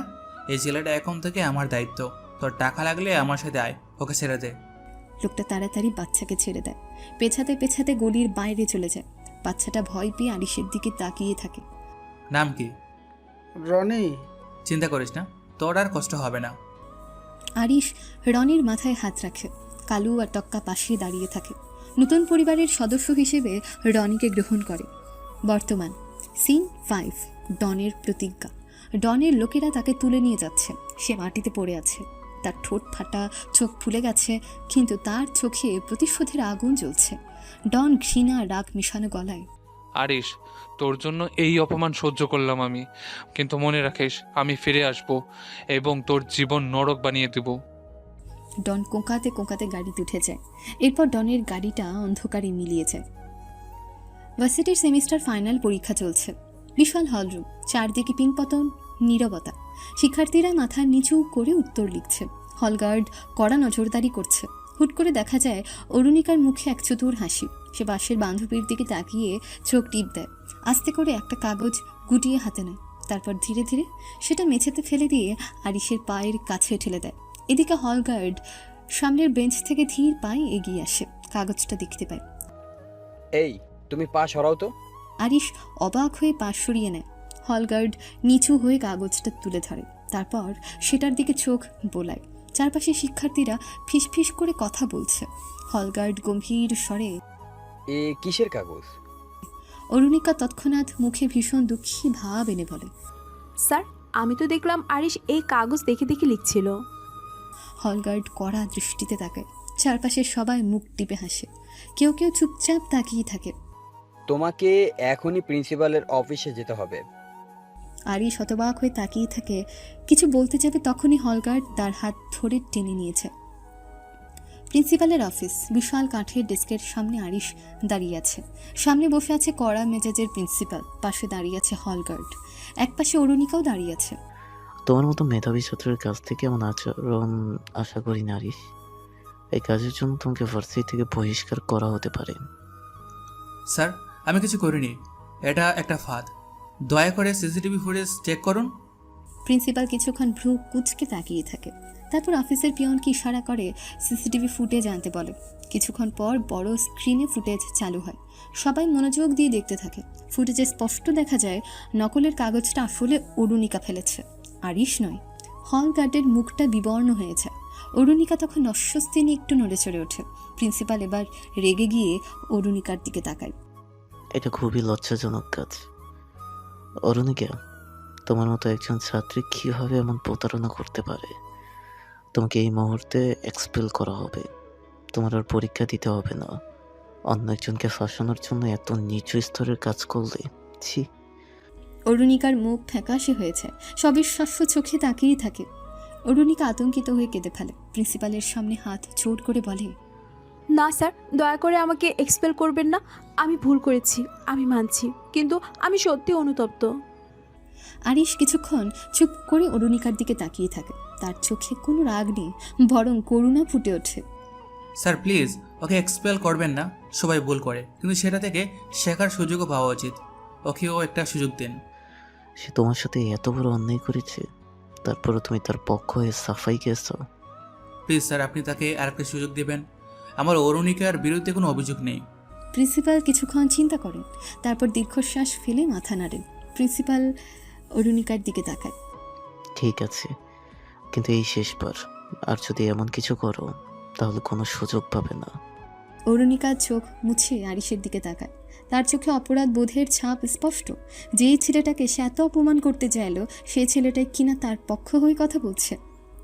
এরপর তারা সবাই প্রিন্সিপালের রুম থেকে বের হয়ে পরীক্ষার হলে পরীক্ষা দিতে চলে আসে। পরীক্ষা শেষে অরুণিকা আরিশের কাছে এসে বলে, তুমি আমাকে বাঁচালে, অথচ আমি তোমার এত ক্ষতি করতে চেয়েছিলাম। আরিশ হাসে। এরপর অরুণিকার কাঁধে হাত রাখে। এখন থেকে বদলানোর চেষ্টা করো, এমন করে কারো ক্ষতি করার চেষ্টা আর করো না। অরুণিকা মাথা নিচু করে ফেলে।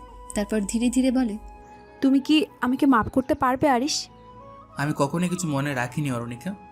অরুণিকা কতক্ষণ চুপ থেকে, আমি কি তোমার বন্ধু হতে পারি আরিশ? আরিশ কিছুক্ষণ চুপ থাকে, তারপর হাত বাড়িয়ে দেয়। অবশ্যই বন্ধু। অরুণিকাও খুশি হয়ে তার দিকে হাত বাড়িয়ে দেয়। আজ থেকে অরুণিকা আর আরিশ বন্ধু। একটা সুন্দর পার্কে এসেছে আরিশ আর অরুণিকা।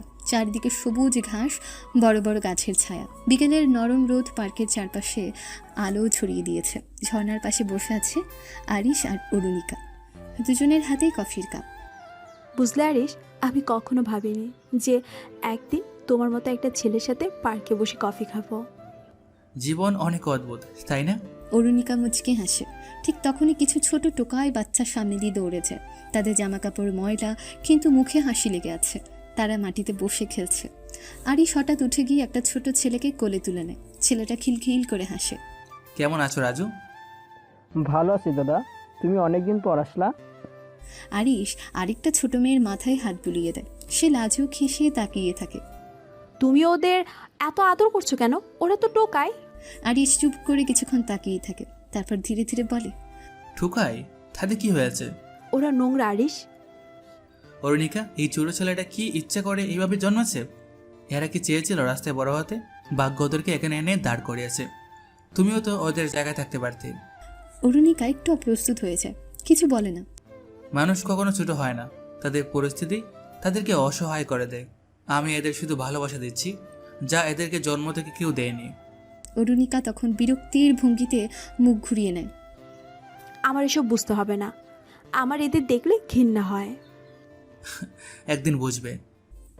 অরুণিকা কিছু না বলে সামনে তাকিয়ে থাকে। আরিশ সেই বাচ্চাগুলোর সাথে নিজের মতো করে গল্প করতে থাকে। বিকেলের আলো ম্লান হয়ে আসছে। ব্যস্ত রাস্তার পাশাপাশি হাঁটছে আরিশ আর অরুণিকা। গভীর গল্পে মগ্ন তারা। আশপাশে গাড়ির শব্দ, দোকানিদের ডাক, মানুষের কোলাহল, সবকিছুর মাঝেও যেন তারা হারিয়ে গিয়েছে একে অন্যের গল্পে। তখন একটা ছোট্ট মেয়ে, বয়স 8-9 হবে, ছেঁড়া শাড়ি পরা, হাতে কিছু গোলাপের স্টিক নিয়ে দৌড়ে আসে। ভাইয়া, একটা ফুল নেবেন? খুব সুন্দর। আজ সারাদিন কিছুই বিক্রি হয় নাই। আরিশ হাঁটু গেড়ে বসে মেয়েটার সমান হয়। হাতে একটা গোলাপ নিয়ে শুকে দেখে। কত দাম? 20 টাকা ভাইয়া। আরিশ পকেট থেকে কয়েকটা টাকা বের করে মেয়েটার হাতে দেয়। ফুলবালি মেয়ে চোখ বড় করে। এত টাকা ভাইয়া? আমি তো একটাই ফুল দিছি। এটা তোমার পরিশ্রমের দাম। এখন বলো, তোমার নাম কি? স্কুলে যাও? ফুলবালি মেয়ে মাথা নিচু করে। আমার নাম রুমি ভাইয়া। স্কুলে যাইতাম, কিন্তু মা অসুস্থ, টাকা নাই, তাই এই কাম করি। আরিশের চোখে মায়া ফুটে ওঠে। তুমি আবার স্কুলে যাবে, আমি তোমার পড়াশোনা বন্ধ হতে দিব না, ঠিক আছে? মেয়েটা বিস্ময়ে তাকিয়ে থাকে, তার চোখে আনন্দ ফুটে ওঠে। আরিশ তার মাথায় হাত রাখে, মেয়েটা হেসে দেয়। অরুণিকা এই পুরো সময় চুপচাপ দাঁড়িয়েছিল, এবার বিরক্ত মুখে বলে, তুমি এসব করো কেন? এদের সাথে এত কথা বলার দরকার কি? আরিশ ধীরে ধীরে উঠে দাঁড়ায়, তার চোখ শান্ত কিন্তু দৃঢ়। সে বলে, কারণ ওরা মানুষ, শুধু গরিব বলে ওদের এভাবে দেখতে হবে? তোমার সাথে যদি কেউ খারাপ ব্যবহার করে কেমন লাগবে? অরুণিকা একটু চুপ করে যায়, কিছু বলার জন্য মুখ খোলে কিন্তু কিছু বলতে পারে না। আরিশ হাসে, ফুলটা হাতে নিয়ে এসে অরুণিকার হাতে দেয়। এটা তোমার জন্য অরু। থ্যাংক ইউ আরিশ, ফুলটা আসলেই অনেক সুন্দর। বিকেলের আলোয় তারা একে অন্যের দিকে মুগ্ধ হয়ে তাকিয়ে থাকে। তাদের চোখে যেন কিসের একটা অনুভূতি লুকোচুরি খেলছে, যেন এক নতুন গল্প শুরু হতে যাচ্ছে। রাতের শহর, রাস্তার বাতিগুলো ঝিকমিক করে জ্বলছে, রিকশার চাকার শব্দের সাথে ঠান্ডা বাতাস বইছে। রিকশায় পাশাপাশি বসে আছে আরিশ আর অরুণিকা। চারপাশে শহরের কোলাহল, গাড়ির হর্ন, দূরে হালকা মিউজিকের শব্দ শোনা যাচ্ছে। অরুণিকা কিছুটা সংকোচ নিয়ে আরিশের দিকে তাকায়, তারপর গভীর শ্বাসটি কথা বলতে শুরু করে। আরিশ, আমি অনেক দিন ধরে একটা কথা বলতে চাইছি। আরিশ রাস্তার দিকে তাকিয়েছিল, এবার তার দিকে ফিরে তাকায়। আমি জানি তুমি আলাদা, তোমার মতো মানুষ আমি আগে কখনো দেখি নাই। তুমি সম্পূর্ণ অন্যরকম। তুমি খুব ভালো মনের মানুষ। তুমি ভালোবাসতে জানো, মানুষকে আগলে রাখতে জানো। আরিশ অবাক হয়ে তার দিকে তাকায়। সে বুঝতে পারছে না অরুণিকা আসলে কি বলার চেষ্টা করছে। আমি তোমাকে ভালোবেসে ফেলেছি আরিশ। এক মুহূর্তের জন্য সব যেন একদম থমকে যায়। আরিশ চমকে ওঠে, তার চোখে বিস্ময়। সে কিছুক্ষণ চুপ থেকে মুখ খুলতে গিয়েও থেমে যায়। সে বুঝতে পারছিল না আসলে কি বলবে। অরুণিকার মুখে এমন কথা সে আশা করেনি। অরুণিকা অপেক্ষায় থাকে, কিন্তু আরিশ কিছু বলে না। তুমি কিছু বলবে না? আরিশ ধীরে ধীরে বলে, আমি এই মুহূর্তে কিছু বলতে পারবো না অরুণিকা। অরুণিকার চোখে কষ্টের ছায়া নামে, সে মুখ নিচু করে ফেলে। আমি তোমাকে পরে এর উত্তর দেব। রিকশা চালক নিজের মতো করে রিকশা চালিয়ে যায়। বাতাস বইতে থাকে, রিকশার ঝুলন্ত বাতিটা দুলতে থাকে ধীরে ধীরে। আশেপাশের কোলাহল বিন্দুমাত্র কমে না, কিন্তু অরুণিকার মনে হতে থাকে তার চারপাশ থমকে গিয়েছে। অরুণিকার রুম একদম শুনশান, অন্ধকারে আলোর আভা কেবলমাত্র জানালার ফাঁক দিয়ে একটু একটু করে আসছে ভেতরে। অরুণিকা বিছানায় শুয়ে আছে, তার চোখে কষ্ট, চোখ ভরা অশ্রু। সে এক হাত দিয়ে মুখ ঢেকে রাখে। কিছুক্ষণ এমনই থাকে, তারপর চোখের পানি গাল বেয়ে পড়তে থাকে। অরুণিকা নিজের মনে কথা বলে, কেন, কি ভুল করেছি আমি? আমি তো আরিশকে আমার মনের সব ভালোবাসা দিয়েছি, সব কিছু। আমি জানতাম সেও আমাকে ভালোবাসবে, কিন্তু সে তো কিছুই বলল না। তবে কি আমি ভুল জানতাম? সে কি আমাকে ভালোবাসে না? সে চোখ বন্ধ করে, গভীর শ্বাস নেয়। তার মন ভারী হয়ে ওঠে। তাও কেন সে কোনো কিছু বলল না? কেন আমাকে সরাসরি কিছু বলল না? আমার মধ্যে কি কম ছিল? আমি তো সব কিছু দিলাম। অরুণিকা হঠাৎ বিছানার দিকে তাকিয়ে চোখের কোণে অশ্রু জমে। সে বিছানা থেকে উঠে দাঁড়ায়, জানালা দিয়ে বাইরে তাকিয়ে দেখে। আমি তোমাকে অনেক ভালোবাসি। কেন সে আমাকে ফিরিয়ে দিল? সে দীর্ঘ সময় দাঁড়িয়ে থাকে, বাইরে একটু বাতাসের ঝাপটা পড়তে থাকে জানালায়। কিছু সময় পর সে আবার বিছানায় ফিরে যায়। কাঁদতে কাঁদতে তার চোখ বুজে আসে এবং কিছু সময় পর অরুণিকা নিঃশব্দে ঘুমিয়ে পড়ে। আরিশ তার রুমে একা বসে আছে, চিন্তায় পড়ে গেছে সে। তার চোখে কিছুটা উদ্বেগ, কিছুটা অনিশ্চয়তা। বিছানার উপর বসে, পিঠে হাত রেখে ভাবতে থাকে সে। আমি অরুণিকাকে ভালোবাসি, আমি জানি, কিন্তু আমি কি তাকে বলতে পারবো? কি হবে যদি সে জানতে পারে আমি আসলে কি? আমি তো একটা মাফিয়া ডন, তার জীবন তো এইসব জঞ্জাল থেকে অনেক দূরে। আরিশ উঠে দাঁড়িয়ে জানালার কাছে গিয়ে বাইরে তাকায়। রাস্তায় চলন্ত গাড়ি আর লোকজনের কোলাহল দেখে। তার মনের অবস্থা বলে প্রকাশ করার মতো তার ভাষা নেই। যদি একদিন সে জানে আমার আসল পরিচয়, আমি জানি সে আমাকে আর কখনোই ভালোবাসবে না, সে হয়তো আমাকে ঘৃণা করবে। আরিশ গা শক্ত করে, দৃষ্টি নিচু করে, কিছু সময় চুপ থাকে, তারপর নিজের মধ্যে দৃঢ়তা খুঁজে পায়। আমি চাই না আমার জন্য অরুণিকা এই ভয়ঙ্কর দুনিয়াতে জড়াক। তার মধ্যে যে শান্তি, স্নেহ, ভালোবাসা আছে, সেটা আমি নষ্ট করতে চাই না। সে ঘরের মধ্যে হাঁটে, তার ভাবনায় ডুবে যায়। কিছু সময় পর আরিশ মনোযোগ দিয়ে নিজেকে প্রস্তুত করে। কঠিন সিদ্ধান্ত, কিন্তু এটা আমার একমাত্র পথ। অরুণিকাকে আমি এই নোংরা অপরাধের জগৎ থেকে দূরে রাখতে চাই। আমি তাকে জানাবো যে আমি তাকে ভালোবাসি না, এই ভালোবাসার সম্পর্ক আমাদের জন্য নয়। আরিশ মাথা নিচু করে, নিজের হাত শক্ত করে কামড়ে ধরে। তার মনে একরকম দুঃখ, তবুও সে স্থির থাকে। এরপর সে রুমের দরজা খুলে বাইরে বের হয়েছে এক নতুন সংকল্প নিয়ে। আরিশ পার্কের এক কোণে দাঁড়িয়ে অপেক্ষা করছে। তার চোখে কিছুটা দুঃখ, কিছুটা অনিশ্চয়তা। অরুণিকা আসছে। সে পেছন থেকে আসতে আসতে আরিশের সামনে এসে দাঁড়ায়। এক মুহূর্ত তাদের চোখে চোখ পড়ে। অরুণিকা, আমি তোমার সাথে কথা বলতে চাই কিছু বিষয়ে। কি হলো আরিশ, তুমি কেন এমন চুপ হয়ে আছো? আরিশ মনে ভার নিয়ে গভীর শ্বাস নিয়ে, অরুণিকা, তোমাকে আমি কিছু কথা বলি, শোনো। আমি আমি তোমাকে ভালোবাসি না।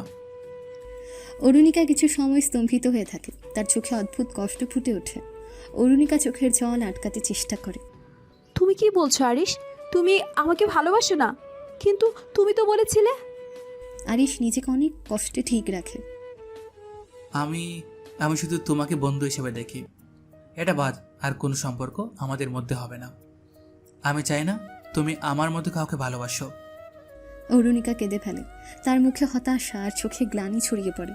তার মুখ থেকে কেবল কান্নার শব্দ বের হয়। আমি বুঝতে পারি না আরিশ, আমি কি এমন করেছি? আমি কি এতটাই খারাপ যে তুমি আমাকে তোমার ভালোবাসার মানুষ হিসেবে মেনে নিতে পারছো না? আমরা শুধু বন্ধু অরুণিকা, প্লিজ আমাকে জোর করো না। জোর করে ভালোবাসা হয় না। অরুণিকা এক দৃষ্টিতে আরিশকে দেখে, তারপর কাঁদতে কাঁদতে দ্রুত সেখান থেকে চলে যায়। তার পায়ের আওয়াজ কতক্ষণ পর মিলিয়ে যায়। আরিশ সেখানেই দাঁড়িয়ে থাকে। তার চোখে পানি, সে পুরো নিঃসঙ্গ হয়ে গিয়েছে। অরুণিকা চলে গেলে আরিশের চোখে মুখে অনেক দুঃখ আর জীবনে একাকিত্ব চলে আসে। সে মাথা নিচু করে এক মুহূর্ত চুপ থেকে তারপর সে কাঁদতে শুরু করে। তার কান্নায় ক্ষোভ, কষ্ট আর হতাশা মিশে থাকে। আমি তাকে দূরে রাখতে চেয়েছি, কিন্তু আমি নিজেই কষ্টে ভেঙে পড়ছি। কেন কেন আমি নিজেই থেকে দূরে সরালাম? কেন আমার জীবনটা এমন? আরিশ চোখে জল নিয়ে কিছু সময় দাঁড়িয়ে থাকে। তার চারপাশে এক অদ্ভুত নিস্তব্ধতা বিরাজ করছে। ডনের আস্তানা, বিশাল একটা ঘর, দেয়ালে আগ্নেয়াস্ত্র সাজানো। একটা বড় চেয়ারে বসে আছে ডন, চোখে ঠান্ডা নিষ্ঠুরতা। তার সামনে তার কয়েকজন সাঙ্গপাঙ্গ দাঁড়িয়ে আছে, তাদের মুখে উত্তেজনা। বস, আমরা আরিশকে ফলো করে যা পেয়েছি শুনলে খুশি হবেন। বলো। সে এখন ভার্সিটিতে পড়ে, গরিবের মতো থাকে, মাফিয়ার মতো লাইফস্টাইল ধরে রাখে না। মাফিয়া কিং হয়েও ভার্সিটিতে পড়ে? এই ছেলেটা আসলে চাই কি? আরেকটা ইন্টারেস্টিং ব্যাপার আছে বস। কি? সে ভার্সিটিতে একটা মেয়ের সঙ্গে অনেক সময় কাটায়, নাম অরুণিকা। বেশ ক্লোজ সম্পর্ক তাদের। মেয়ে? আরে শালা, এও দেখি সেম। সাঙ্গপাঙ্গ চোখ টিপে বলে, হ্যাঁ বস, মনে হয় ওদের মধ্যে ভালো সম্পর্ক আছে। ডন চেয়ার থেকে উঠে দাঁড়ায়, চোখ দুটো জ্বলে ওঠে। খুব ভালো খবর নিয়ে এসেছিস তোরা। এখন আরিশকে টেনে বের করার দরকার নেই, ও নিজেই আসবে। কিভাবে বস? ডন একপাশে হেঁটে যায় ধীর গলায়। অরুণিকাকে ধরে আনতে হবে। আরিশ যদি তার জন্য এতটা পাগল হয়, তাহলে সে আমাকে এড়াতে পারবে না। বুদ্ধিটা জব্বর হয়েছে বস। ডন খুশি হয়ে আসে। এবার দেখি কে কাকে সায়স্তা করে। সাঙ্গপাঙ্গরা ডনের আদেশের অপেক্ষায় থাকে। ডন ধীরে ধীরে চেয়ার টেনে বসে, হাতের আঙুলগুলো একসঙ্গে চেপে ধরে, চোখে প্রতিশোধের আগুন। ভার্সিটির ক্যাম্পাসে সূর্যের আলো ভেঙে এসে ফুটপাতে পড়ছে। অরুণিকা একটা গাছের নিচে দাঁড়িয়ে, হাতে বই। দূর থেকে আরিশ তাকে দেখছে।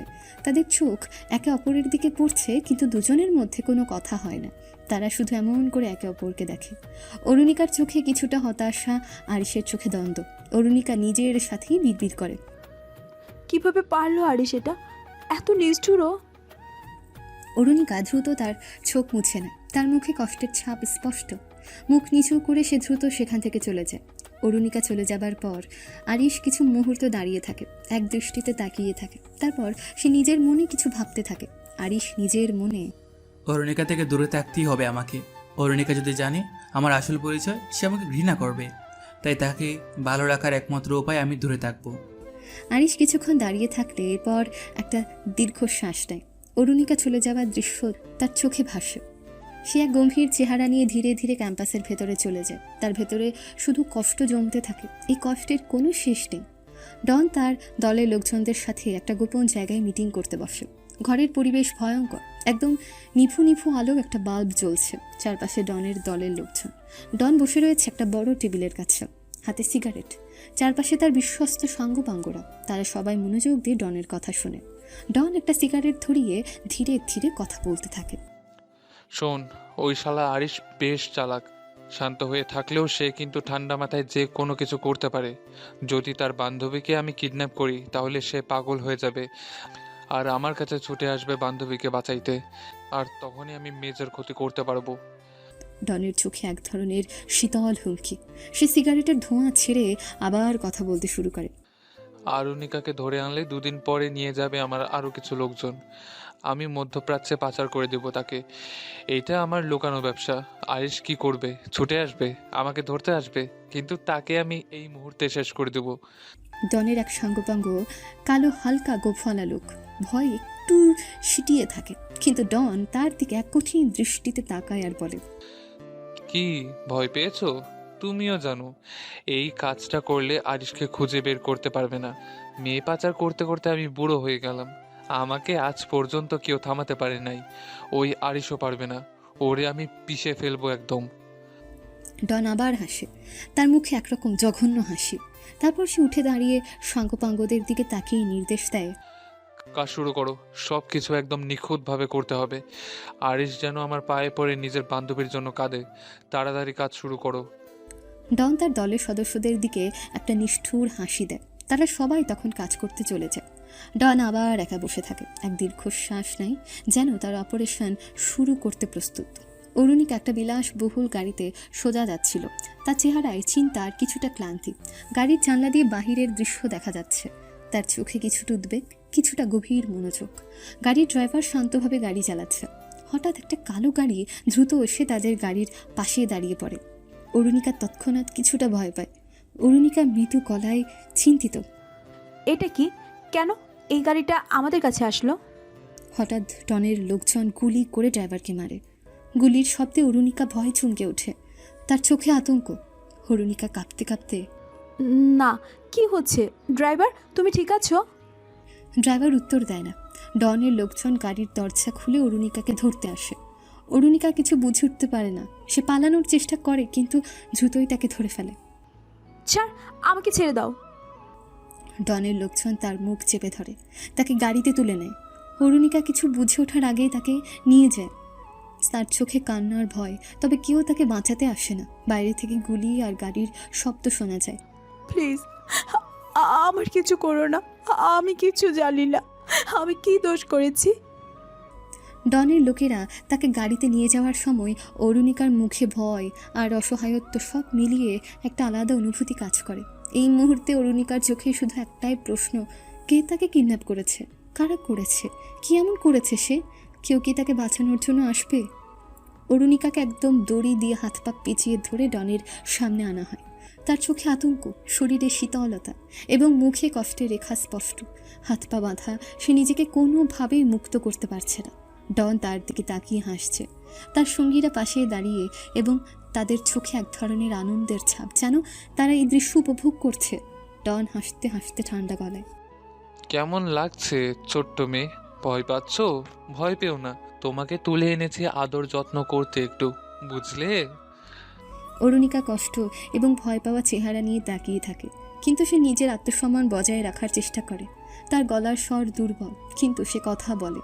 অরুণিকা ভয় কাঁপতে কাঁপতে, কিন্তু তবুও জোরে, জানো কি আমার বাবার নাম কি? তুমি জানো না আমার বাবাকে? সে তোমাকে পেলে একদম পিষে ফেলবে। তুমি মোটো পালাতে পারবে না তখন। ও বাবা, খুব ভয় পেলাম। এই বলেই ডন হা হা হা করে হাসতে থাকে। ডন এক মুহূর্তের জন্য হাসি থামিয়ে তার দিকে এক দৃষ্টিতে তাকিয়ে থাকে। এরপর সে আবার হাসি দিয়ে বলে, একটু হেসে ঠান্ডা গলায়, আমি জানি জানি, কিন্তু তোমার বাবার নাম আর ক্ষমতা আমাকে কিছুই করতে পারবে না। তুমি তো বুঝতেই পারছো আমি এখানে অন্য একটা কাজের জন্য এসেছি। এখানে তোমার বাবা কিংবা তার শক্তি আমাকে কিছুই করতে পারবে না। অরুণিকা অবাক হয়ে ডনের দিকে তাকায়। তার চিন্তা এখন সম্পূর্ণ অন্যদিকে চলে যায়। তুমি আমাকে এখানে কি করতে চাও? আমাকে বন্দি করে কি লাভ তোমার? টাকা চাও? আমার বাবা তোমাকে টাকা দিয়ে দিবে। ডন তার ঠান্ডা হাসি ধরে রেখে বলে, তার মুখে বিভৎস একটা রকমের হাসি দেখা যায়। টাকা আমার লাগবে না, তোকে এনেছি আরিশকে সাহায্য করার জন্য। আরিশ যে মাফিয়া তা তুমি জানো না, সে হলো একজন ভয়ঙ্কর মাফিয়া। এইটা সে তোমার থেকে লুকিয়েছে, এইটা জানলে হয়তো তুমি তাকে কখনোই ভালোবাসতে না, তার বন্ধু হতে না। অরুণিকা তার কান বিশ্বাস করতে পারছে না সে কি শুনছে। তার পুরো শরীর বেয়ে অবিশ্বাসের অনুভূতি বয়ে যায়। এক মুহূর্তের জন্য সে স্থির হয়ে যায়, তার মন থমকে যায়, সে কোনো ক্রমে কথা বলে। আরিশ মাফিয়া? তুমি বলছো আরিশ আসলে মাফিয়া? এটা কি বলছো তুমি? ডন একটু ঠান্ডা চোখে তাকায় এবং তার দিকে এগিয়ে আসে, তারপর বলল, হ্যাঁ, আরিশ মাফিয়া। সে যে এই শহরের সবচেয়ে বড় মাফিয়া, তার কোনো ভয় নেই। আর তার প্রতি যে কেউ ভালোবাসা দেখায় তার জন্য খুব খারাপ পরিণতি অপেক্ষা করে। আর তুমি জানো, যদি আরিশ তোমাকে বাঁচাতে আসে তাহলে আমি তাকে মেরে ফেলবো। অরুণিকা তখন বুঝতে পারে না কেমন করে সে এত বড় ভুল করেছে। তার মাথায় হাজারো প্রশ্ন ঘুরতে থাকে। কিছু না জেনে না বুঝে সে কেন এত গভীরভাবে আরিশকে ভালোবাসতে শুরু করেছিল। আরিশের মাফিয়া পরিচয় যদি আগে জানতো তবে সে হয়তো তাকে কখনো গ্রহণ করতো না। না, এটা হতে পারে না। আমি বিশ্বাস করি না। আমি তো এত বিশ্বাস করেছিলাম আরিশকে, সে আমার জন্য সেরা। কেন কেন আমাকে এটা বলতে পারলো না সে? ডন হাসি দিয়ে ঠান্ডা গলায় আরও কিছু বলে, যেন তিনি কোনো ধরনের জয়ের ঘোষণা দেন। তার হাসি থামিয়ে এরপর সে একটা ক্ষিপ্ত কণ্ঠে বলে ওঠে, জানো ছোট্ট মেয়ে, তুমি হচ্ছে একটা ফাঁদ, আরিশকে ধরার ফাঁদ। সে যদি তোমার জন্য ছুটে আসে আমি তাকে শেষ করে দেব। এই মাফিয়া পছন্দ করে শুধু এক ধরনের জীবন, তাতে তোমার জায়গা কখনো হবে না। অরুণিকা কাঁদতে কাঁদতে নুয়ে পড়ে। তার সমস্ত শক্তি যেন ছুটে চলে গেছে। তার চোখে জল চলে আসে এবং তার সমস্ত পৃথিবী অন্ধকার হয়ে যায়। সে বিশ্বাস করতে পারে না যে মানুষটাকে সে ভালোবেসেছিল সে আসলে এক ভয়ঙ্কর মাফিয়া। অরুণিকা কাঁদতে কাঁদতে নিজেকে ধরে রাখতে পারে না। না না, আমি কিভাবে এত বড় ভুল বুঝেছি? কেন কেন সে আমাকে জানাননি তার এই পরিচয়টা? ডন তার পাশে দাঁড়িয়ে থেকে অরুণিকার কষ্ট উপভোগ করে হাসে। তুমি এখন তো জানলে, যদিও এখন আর কিছু করার নেই। আরিশ যদি তোমাকে উদ্ধার করতে আসে তার পরিণতি হবে ভয়ঙ্কর। আমি তাকে বলেছিলাম কেউ আমাদের মতো মানুষদের মোকাবিলা করতে পারবে না। অরুণিকা কাঁদতে কাঁদতে নিজের জন্য কোনো পথ খুঁজে পায় না। তার চোখে কেবল একটাই ছবি ভাসে, আরিশের মাফিয়া জীবনের ভয়ঙ্কর দিক। সে এখন কি করবে? আরিশ একাকী বসে আছে, তার সামনে মোবাইল ফোনটা পড়ে আছে। ফোনে একটা বার্তা আসে আর সেই বার্তাটা তার চোখে পড়তে তার রক্ত গরম হয়ে ওঠে। বার্তায় লেখা, ডন অরুণিকাকে বন্দি করেছে। আরিশের মাথায় যেন আকাশ ভেঙে পড়ে। তার শরীরে এক ধরনের তীব্র রাগ প্রবাহিত হয়। সে নিজেকে শান্ত রাখতে পারছে না। এটা সে কি করলো? অরুণিকাকে বন্দি করেছে। অনেক বড় ভুল করলো ডন, আমি তাকে ছাড়বো না। তার চোখে সন্ত্রাসী রাগ। সে জানে ডন তার প্রতিশোধ নিতে চেয়েছিল, কিন্তু এত নিচু হতে পারে তা ভাবতেও পারেনি। সে দ্রুত উঠে দাঁড়িয়ে তার সঙ্গীদের খুঁজতে বের হয়েছে। আরিশ তার দলকে একত্র হওয়ার জন্য ফোন করে। তার মুখে দৃঢ় সংকল্প, সবাই একত্র হও, এবার ডনকে শেষ করতে হবে। আর কোনো দয়া নয়, আমি তার শেষ পরিণতি এবার নিজ হাতে লিখব। অল্প সময়ের মধ্যে তার দল একত্র হয়েছে। সবাই জানে আজকের দিনটা তার আর আগের মতো থাকবে না। একে অপরের দিকে তাকিয়ে তারা বোঝে যুদ্ধে প্রত্যেকের পিছু হটার কোনো সুযোগ নেই। আরিশ গম্ভীরভাবে দলের সদস্যদের দিকে তাকিয়ে, ডনকে শেষ করতে হবে, ওকে এখন আর ছাড় দেওয়া যাবে না। অরুণিকার জীবন আমাদের হাতে, আর আমরা তাকে ফিরে আনবো। কেউ কোনো ভুল করতে পারবে না। দলের সদস্যরা সম্মতি জানিয়ে নীরব থাকে। তাদের মধ্যে এক ধরনের আগ্রহ এবং উত্তেজনা ছড়িয়ে পড়ে। তারা বুঝতে পারে আজকের যুদ্ধ সাধারণ কোনো যুদ্ধ হবে না, আর এর জন্য তারাও প্রস্তুত। আরিশ গভীর শ্বাস নিয়ে পুনরায় বলে, তার মুখে এক অদৃশ্য শক্তি দেখা যায়। ডনকে আমি শেষ করে দেব, অরুণিকাকে যে কোনো মূল্যে মুক্ত করে আনবো। আজ থেকে আমরা কাউকে ছাড় দেব না। তার দল একত্রিত হয়ে পরিকল্পনা নিয়ে এগিয়ে যেতে থাকে। আরিশ আর তার দলের মধ্যে আজ এক অদৃশ্য শক্তি ভরপুর। আরিশ এবং তার দল আজ প্রতিশোধের শপথ নিয়ে একসাথে এগিয়ে চলে ডনের বিরুদ্ধে। আরিশ এক কক্ষে দাঁড়িয়ে আছে, চোখে অদ্ভুত এক রাগ এবং উত্তেজনা। তার হাতে ফোন। হঠাৎ ফোন বেজে ওঠে। পর্দায় ডনের নাম। আরিশ এক মুহূর্তের জন্য দাঁড়িয়ে থাকে, তারপর কলটা তুলে ফোনটা কানে দেয়। ডন, তুই কি ভাবছিস তোর কাছে গিয়ে আজ তোকে শেষ করে দেব? তোর এত সাহস, তুই অরুণিকাকে কিডন্যাপ করেছিস? ডন অন্য প্রান্তে হাসে এবং তার কণ্ঠে এক ধরনের ঠান্ডা এবং বিভীষিকাময় সুর। আরিশ, তোর প্রেমিকা তো আমার কাছে খুব মিষ্টি মেয়ে। কিছু সময় ওকে একটু আদর করে দেখি, তুই কিছুই করতে পারবি না। আরিশের চোখ জ্বলে ওঠে, তার রাগ চরমে পৌঁছে। তোর সাহস তো দেখি অনেক বেড়ে গেছে ডন। তার গায়ে একটু হাত দিলে তোকে আমি শেষ করে দেবো এই মুহূর্তেই। ডন হাসতে থাকে, তার হাসি ভয়ঙ্কর শোনা যায়। আরিশকে চেঁচিয়ে সে মজা নেয়। তুই কিছুই করতে পারবি না আরিশ। আমি তোর মেয়েটাকে কিছু না বলেই বিদেশে পাচার করে দেব, আর তোকে তোকে আমি শেষ করে দেব। আরিশ এক মুহূর্ত নীরব থাকে, রেগে গিয়ে শ্বাস ফেলে। তার চোয়াল শক্ত হয়ে যায়। আরিশ চোখে আগুন নিয়ে, তোকে শেষ করে দেবো ডন, তোর শেষ দিন আবার শেষ হয়ে আসছে। ডন এক হালকা হাসি দিয়ে কল কেটে দেয়। আরিশের চোখের সামনে অন্ধকার নেমে আসে মুহূর্তে। অরুণিকাকে ডন পাচার করে দিতে যাচ্ছে। আরিশ ঘরটার মধ্যে হাঁটতে থাকে, তার মাথায় শুধু একটাই চিন্তা, ডনকে শেষ করতে হবে, অরুণিকাকে ফিরিয়ে আনতে হবে। আর কোনো কিন্তু নেই এখানে। আরিশ তার দলের সাথে ডনের গোপন আস্তানায় পৌঁছায়। চারপাশে থমথমে পরিবেশ, সব কিছু নীরব। আরিশের লোকজন পজিশন নিয়ে নেয়। তারপর হঠাৎ করে প্রচণ্ড গুলি চলতে থাকে। আরিশের দলের লোকজন এবং ডনের গ্যাংয়ের মধ্যে ভয়ঙ্কর গোলাগুলি শুরু হয়ে যায়। গুলি ছোড়া, চিৎকার, মারামারি, পুরো স্থান যুদ্ধের মাঠে পরিণত হয়। আরিশ কাছ থেকে দলের লোকদের নির্দেশ দেয়, সবাই সাবধান, আমাদের একে একে সব কটাকে শেষ করতে হবে। ডনকে কোনোভাবেই পালাতে দেওয়া যাবে না। দলের লোকের একে একে ডনের সাঙ্গপাঙ্গদের মারধর করে। গুলি এবং লাঠির ঝনঝনানিও চলছে সেখানে পাশাপাশি। আরিশ নিজেও এক গ্যাংয়ের লোককে আক্রমণ করে তাকে মাটিতে ফেলে দেয়। ডন বাইরে গিয়ে নিজের দলকে নির্দেশ দেয়, কিন্তু যখন সে দেখে যে তার দল ক্রমাগত পিছিয়ে পড়ছে, তার মুখ শুকিয়ে যায়। না, এটা হতে পারে না, আমি হেরে যাব। ডন পালানোর চেষ্টা করে, কিন্তু আরিশ তার দিকে এগিয়ে আসে। আরিশ রাগে আগুন হয়ে গিয়েছিল। সে ডনকে ধরতে পেরে একটা লাথি মেরে তাকে মাটিতে ফেলে দেয়। আরিশ শ্বাস ধরে, দৃষ্টি আগুনের মতো করে বলে, এবার তোকে আমি শেষ করে দেবো ডন, তোর সমস্ত অপরাধের শাস্তি দিতে হবে। আরিশ ডনকে একের পর এক মারে। রাগে ও ব্যথায় ডন কেঁপে ওঠে। প্লিজ আরিশ, প্লিজ, আমি ভুল করেছি, আমাকে মেরো না, আমাকে মাফ করো, আমি আর কখনো তোমার পথে আসবো না। আরিশ থামে না, তার রাগ কমে না।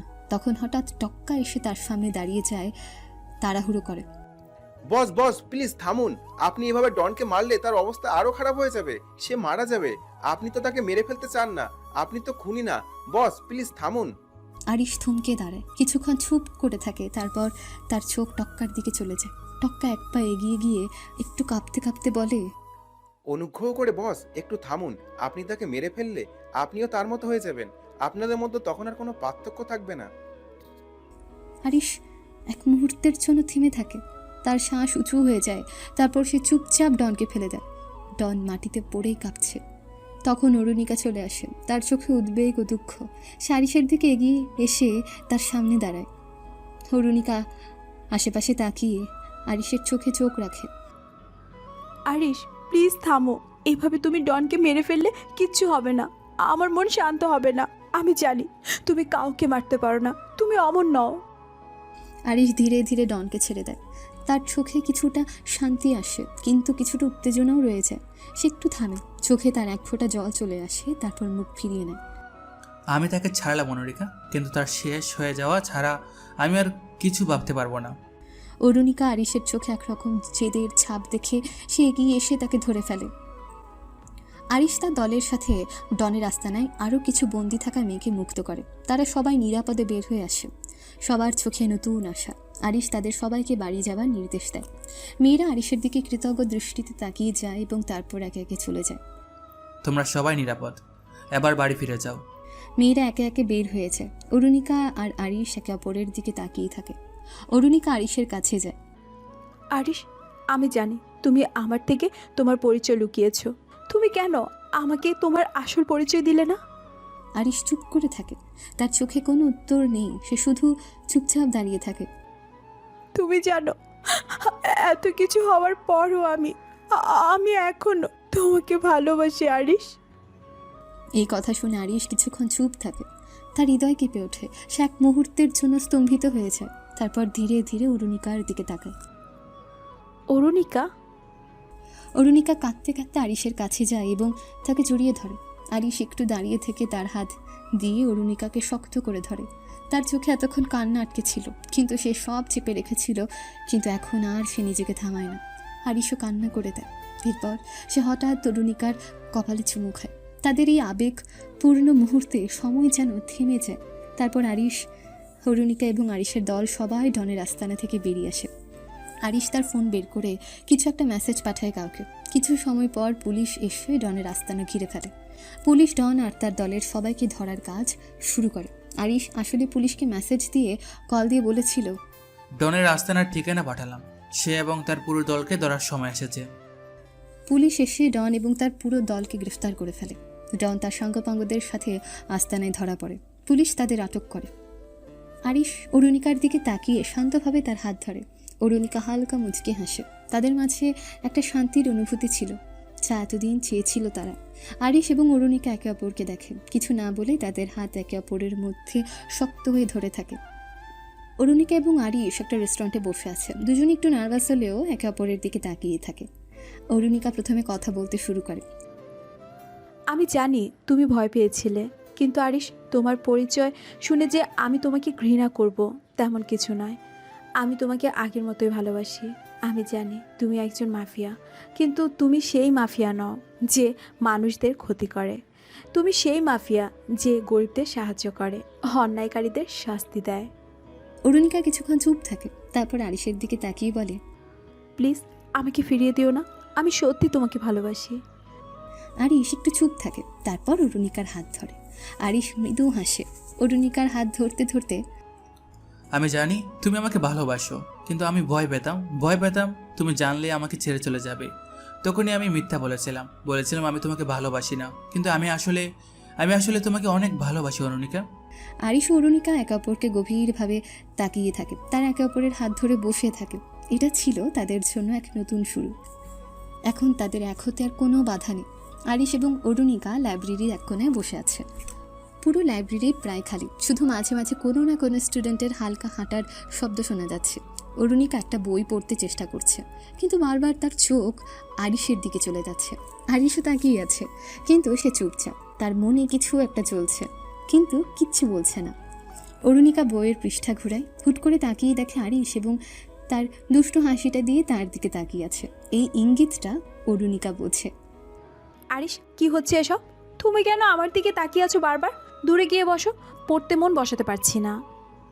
আরিশ একটু হাসে, তারপর অরুণিকার মুখের দিকে তাকিয়ে হঠাৎই একদম কাছে চলে আসে। অরুণিকা একটু চমকে ওঠে, কিন্তু চোখের কোণে এক মিষ্টি হাসি ফুটে ওঠে। আমার যে তোমার থেকে দূরে থাকতে ইচ্ছে করে না। তুমি জানো, তোমার চোখের দিকে তাকালে মনে হয় পৃথিবীটা এত সুন্দর, এত আরাম, তোমাকে ভীষণ আদর করতে মন চায়। আমি যদি তোমাকে আদর না করি, তাহলে আমার হৃদয় কীভাবে শান্ত হবে? অরুণিকা একটু মুখ লুকিয়ে হাসে। তার হাবভাব একটু কপট রাগ দেখা যায়, কিন্তু তার চোখের ভেতর একটা বিশেষ ধরনের দৃষ্টি ছিল। এটা ছিল তার ভেতরের অনুভূতি, যা সে চাপিয়ে রাখতে পারছিল না। অরুণিকা মুখে কিছু না বললেও তার চোখে ছিল প্রশ্রয়ের হাসি। তুমি কি জানো আমি কি মনে করি? তোমার এমন কথায় আমি এত সহজে পটে যাব? তা হবে না মিস্টার। তবে কিভাবে বলতে হবে আমার মহারানীকে? বলে দাও প্রিয়তমা আমার, কিভাবে ডাকিব তোমাকে? কি করিলে পাইব তোমাকে আরো কাছে? হয়েছে মশাই, তুমি খুব মিষ্টি কথা বলো আরিশ। তোমার কথা শুনলে নিজেকে আমি তোমার থেকে দূরে রাখতে পারি না। মনে হয় তোমার সাথে নিজেকে মিশে যেতে দেই। আরিশ আরেকটু কাছে চলে আসে। তার মুখ খুব কাছে, তার গা থেকে হালকা সুবাস বের হচ্ছে। অরুণিকা তার শ্বাস ফেলার শব্দ শুনে আর তার বুকের মধ্যে অদ্ভুত এক টান অনুভব করে। আরিশ তার হাতটা অরুণিকার কাঁধের পাশে রাখে। আমি জানি অরুণিকা, তুমিও আমার কাছে এত দামি।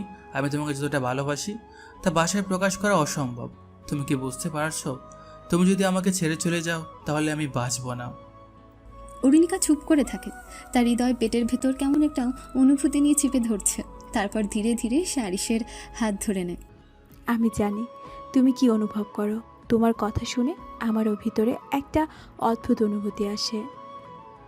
আরিশ, তুমি যখন ছিলে না, তখন সব কিছু যেন শূন্য ছিল। এখন তুমি আছো, আর আমি জানি সব কিছু একসঙ্গে ঠিক হয়ে যাবে। আরিশ কিছু না বলে তার কাছে আরও কাছে চলে আসে। তখন একে অন্যকে শক্ত করে জড়িয়ে ধরে। এই সময়ের মধ্যে সব কিছু থেমে যায়। লাইব্রেরির নীরবতা, বইয়ের পাতাগুলোর শব্দ, শুধু দুইটা হৃদয়ের আওয়াজ শোনা যায়। আরিশ তার হাত অরুণিকার মাথার উপর রাখে। আমি তোমাকে প্রতিশ্রুতি দিচ্ছি অরুণিকা, তুমি কখনো একা হবে না। আমি সব সময় তোমার পাশে থাকবো। তুমি যদি আমাকে জিজ্ঞেস করো তবে বলবো আমি কখনো তোমাকে অবহেলা করব না। তুমি আমার জন্য খুব গুরুত্বপূর্ণ অরুণিকা। অরুণিকা তার মুখের কাছে একটু হাসি দিয়ে মাথা নেড়ে তারপর চোখ বন্ধ করে আরিশের বুকে মাথা দিয়ে রাখে। তাদের চোখের মধ্যে একে অন্যের প্রতি ভালোবাসা ছিল একটা অনুভূতি। আজ তারা দুজন একে অপরের কাছে আরও গভীরভাবে অনুভব করতে চায়। তারপর সময় যেন থেমে যায়, সেখানে তারা একে অপরকে আদর করে আর তাদের হৃদয় এক হয়েছে। আজকের দিনটা বিশেষ, অরুণিকা আর আরিশের জীবনের সবচেয়ে গুরুত্বপূর্ণ দিন। তাদের বিয়ে মহা ধুমধাম করে হচ্ছে। সমস্ত পরিবার, বন্ধুবান্ধব, পরিচিত সবাই আমন্ত্রিত, সবাই উপস্থিত। হাজারো মানুষ এসেছে তাদের বিয়েতে দাওয়াত খেতে। বিয়ের হল চমৎকার করে সাজানো হয়েছে, সবার মুখে হাসি, আর অনেকে তাদের শুভকামনা জানাচ্ছে। অরুণিকা সাদা বেনারসি শাড়ি পরেছে আর আরিশও দারুণ স্যুটে সজ্জিত। তারা একে অপরের দিকে ভালোবাসার চোখে চেয়ে থাকে। কাজেই দুজনকেই কবুল পড়ায়। তোমরা কি একে অপরকে স্বামী স্ত্রী হিসেবে গ্রহণ করতে রাজি আছো? অরুণিকা ও আরিশ একসাথে। রাজি আছি। রাজি আছি। বলো কবুল। আলহামদুলিল্লাহ, কবুল। সবাই হাসি মুখে তাদের দিকে তাকিয়ে থাকে। আরিশ অরুণিকার হাতটা ধরে আর অরুণিকাও শান্ত মনে তার হাত শক্ত করে ধরে রাখে। তাদের চোখে একসাথে এক নতুন পৃথিবী শুরু করার আনন্দ কাজ করছে। পরে সবাইকে বিদায় জানিয়ে তারা তাদের বাসর রাতের জন্য হোটেলে চলে আসে। 5 স্টার হোটেল, যেখানে তাদের নতুন জীবন শুরু হবে। হোটেলের রুমে প্রবেশ করার পর অরুণিকা একটু লাজুক হয়ে গিয়ে বিছানায় গিয়ে বসে। আরিশ তার কাছে চলে আসে। আজ থেকে তারা একে অপরের সাথে সারা জীবনের জন্য বাঁধা পড়ল। আজ থেকে তাদের আর কোনো বাধা নেই। কেমন লাগছে? বিয়েটা করলাম, এখন তুমি আমার। লাগছে ভালো, আমি জানি আমাদের জীবন খুব সুন্দর হবে। অরুণিকা আর আরিশ একে অপরের দিকে তাকিয়ে থাকে। তারা একে অপরকে খুব মিষ্টি করে হেসে দেখে। তারপর আরিশ অরুণিকার হাত ধরে। আজ রাতটা আমাদের। তুমি জানো, আমাদের জীবনে যে কটা দিন আমরা একে অপরকে ভালোবাসবো, এই রাতটা তার মধ্যে বিশেষ একটা হবে। অরুণিকা একটু হেসে তার চোখে মুখে লজ্জা নিয়ে আরিশের দিকে তাকায়। তারপর আরিশ তার কাছে চলে এসে অরুণিকার কপালে একটা আদর করে চুমু দেয়। তুমি জানো, তুমি আমার জীবনের সবচেয়ে বড় উপহার। আমি চাই তুমি সবসময় হাসো, সুখে থাকো। অরুণিকা তার চোখ বন্ধ করে আর আরিশ তার ঠোঁটের কাছে চলে আসে। এক গভীর চুমু, যেটা দুজনের মধ্যকার প্রেমের গভীরতা আরও বাড়িয়ে দেয়। তারা একে অপরকে শক্ত করে জড়িয়ে ধরে আর নিজেদের ভালোবাসার মধ্যে হারিয়ে যায়। একে অপরের সাথে কথা বলে, খুনসুটি করে, একে অপরকে আদর করে এবং রাতটা কাটাতে কাটাতে তাদের সম্পর্কটা আরও মধুর হয়ে ওঠে। তাদের এই বাসর রাতে তারা একে অপরের প্রতি ভালোবাসা, আস্থা এবং বিশ্বাসের অনুভূতি গভীরভাবে অনুভব করে। তারা একসাথে নতুন জীবনের প্রথম সন্ধ্যায় হারিয়ে যায় এক অন্য জগতে।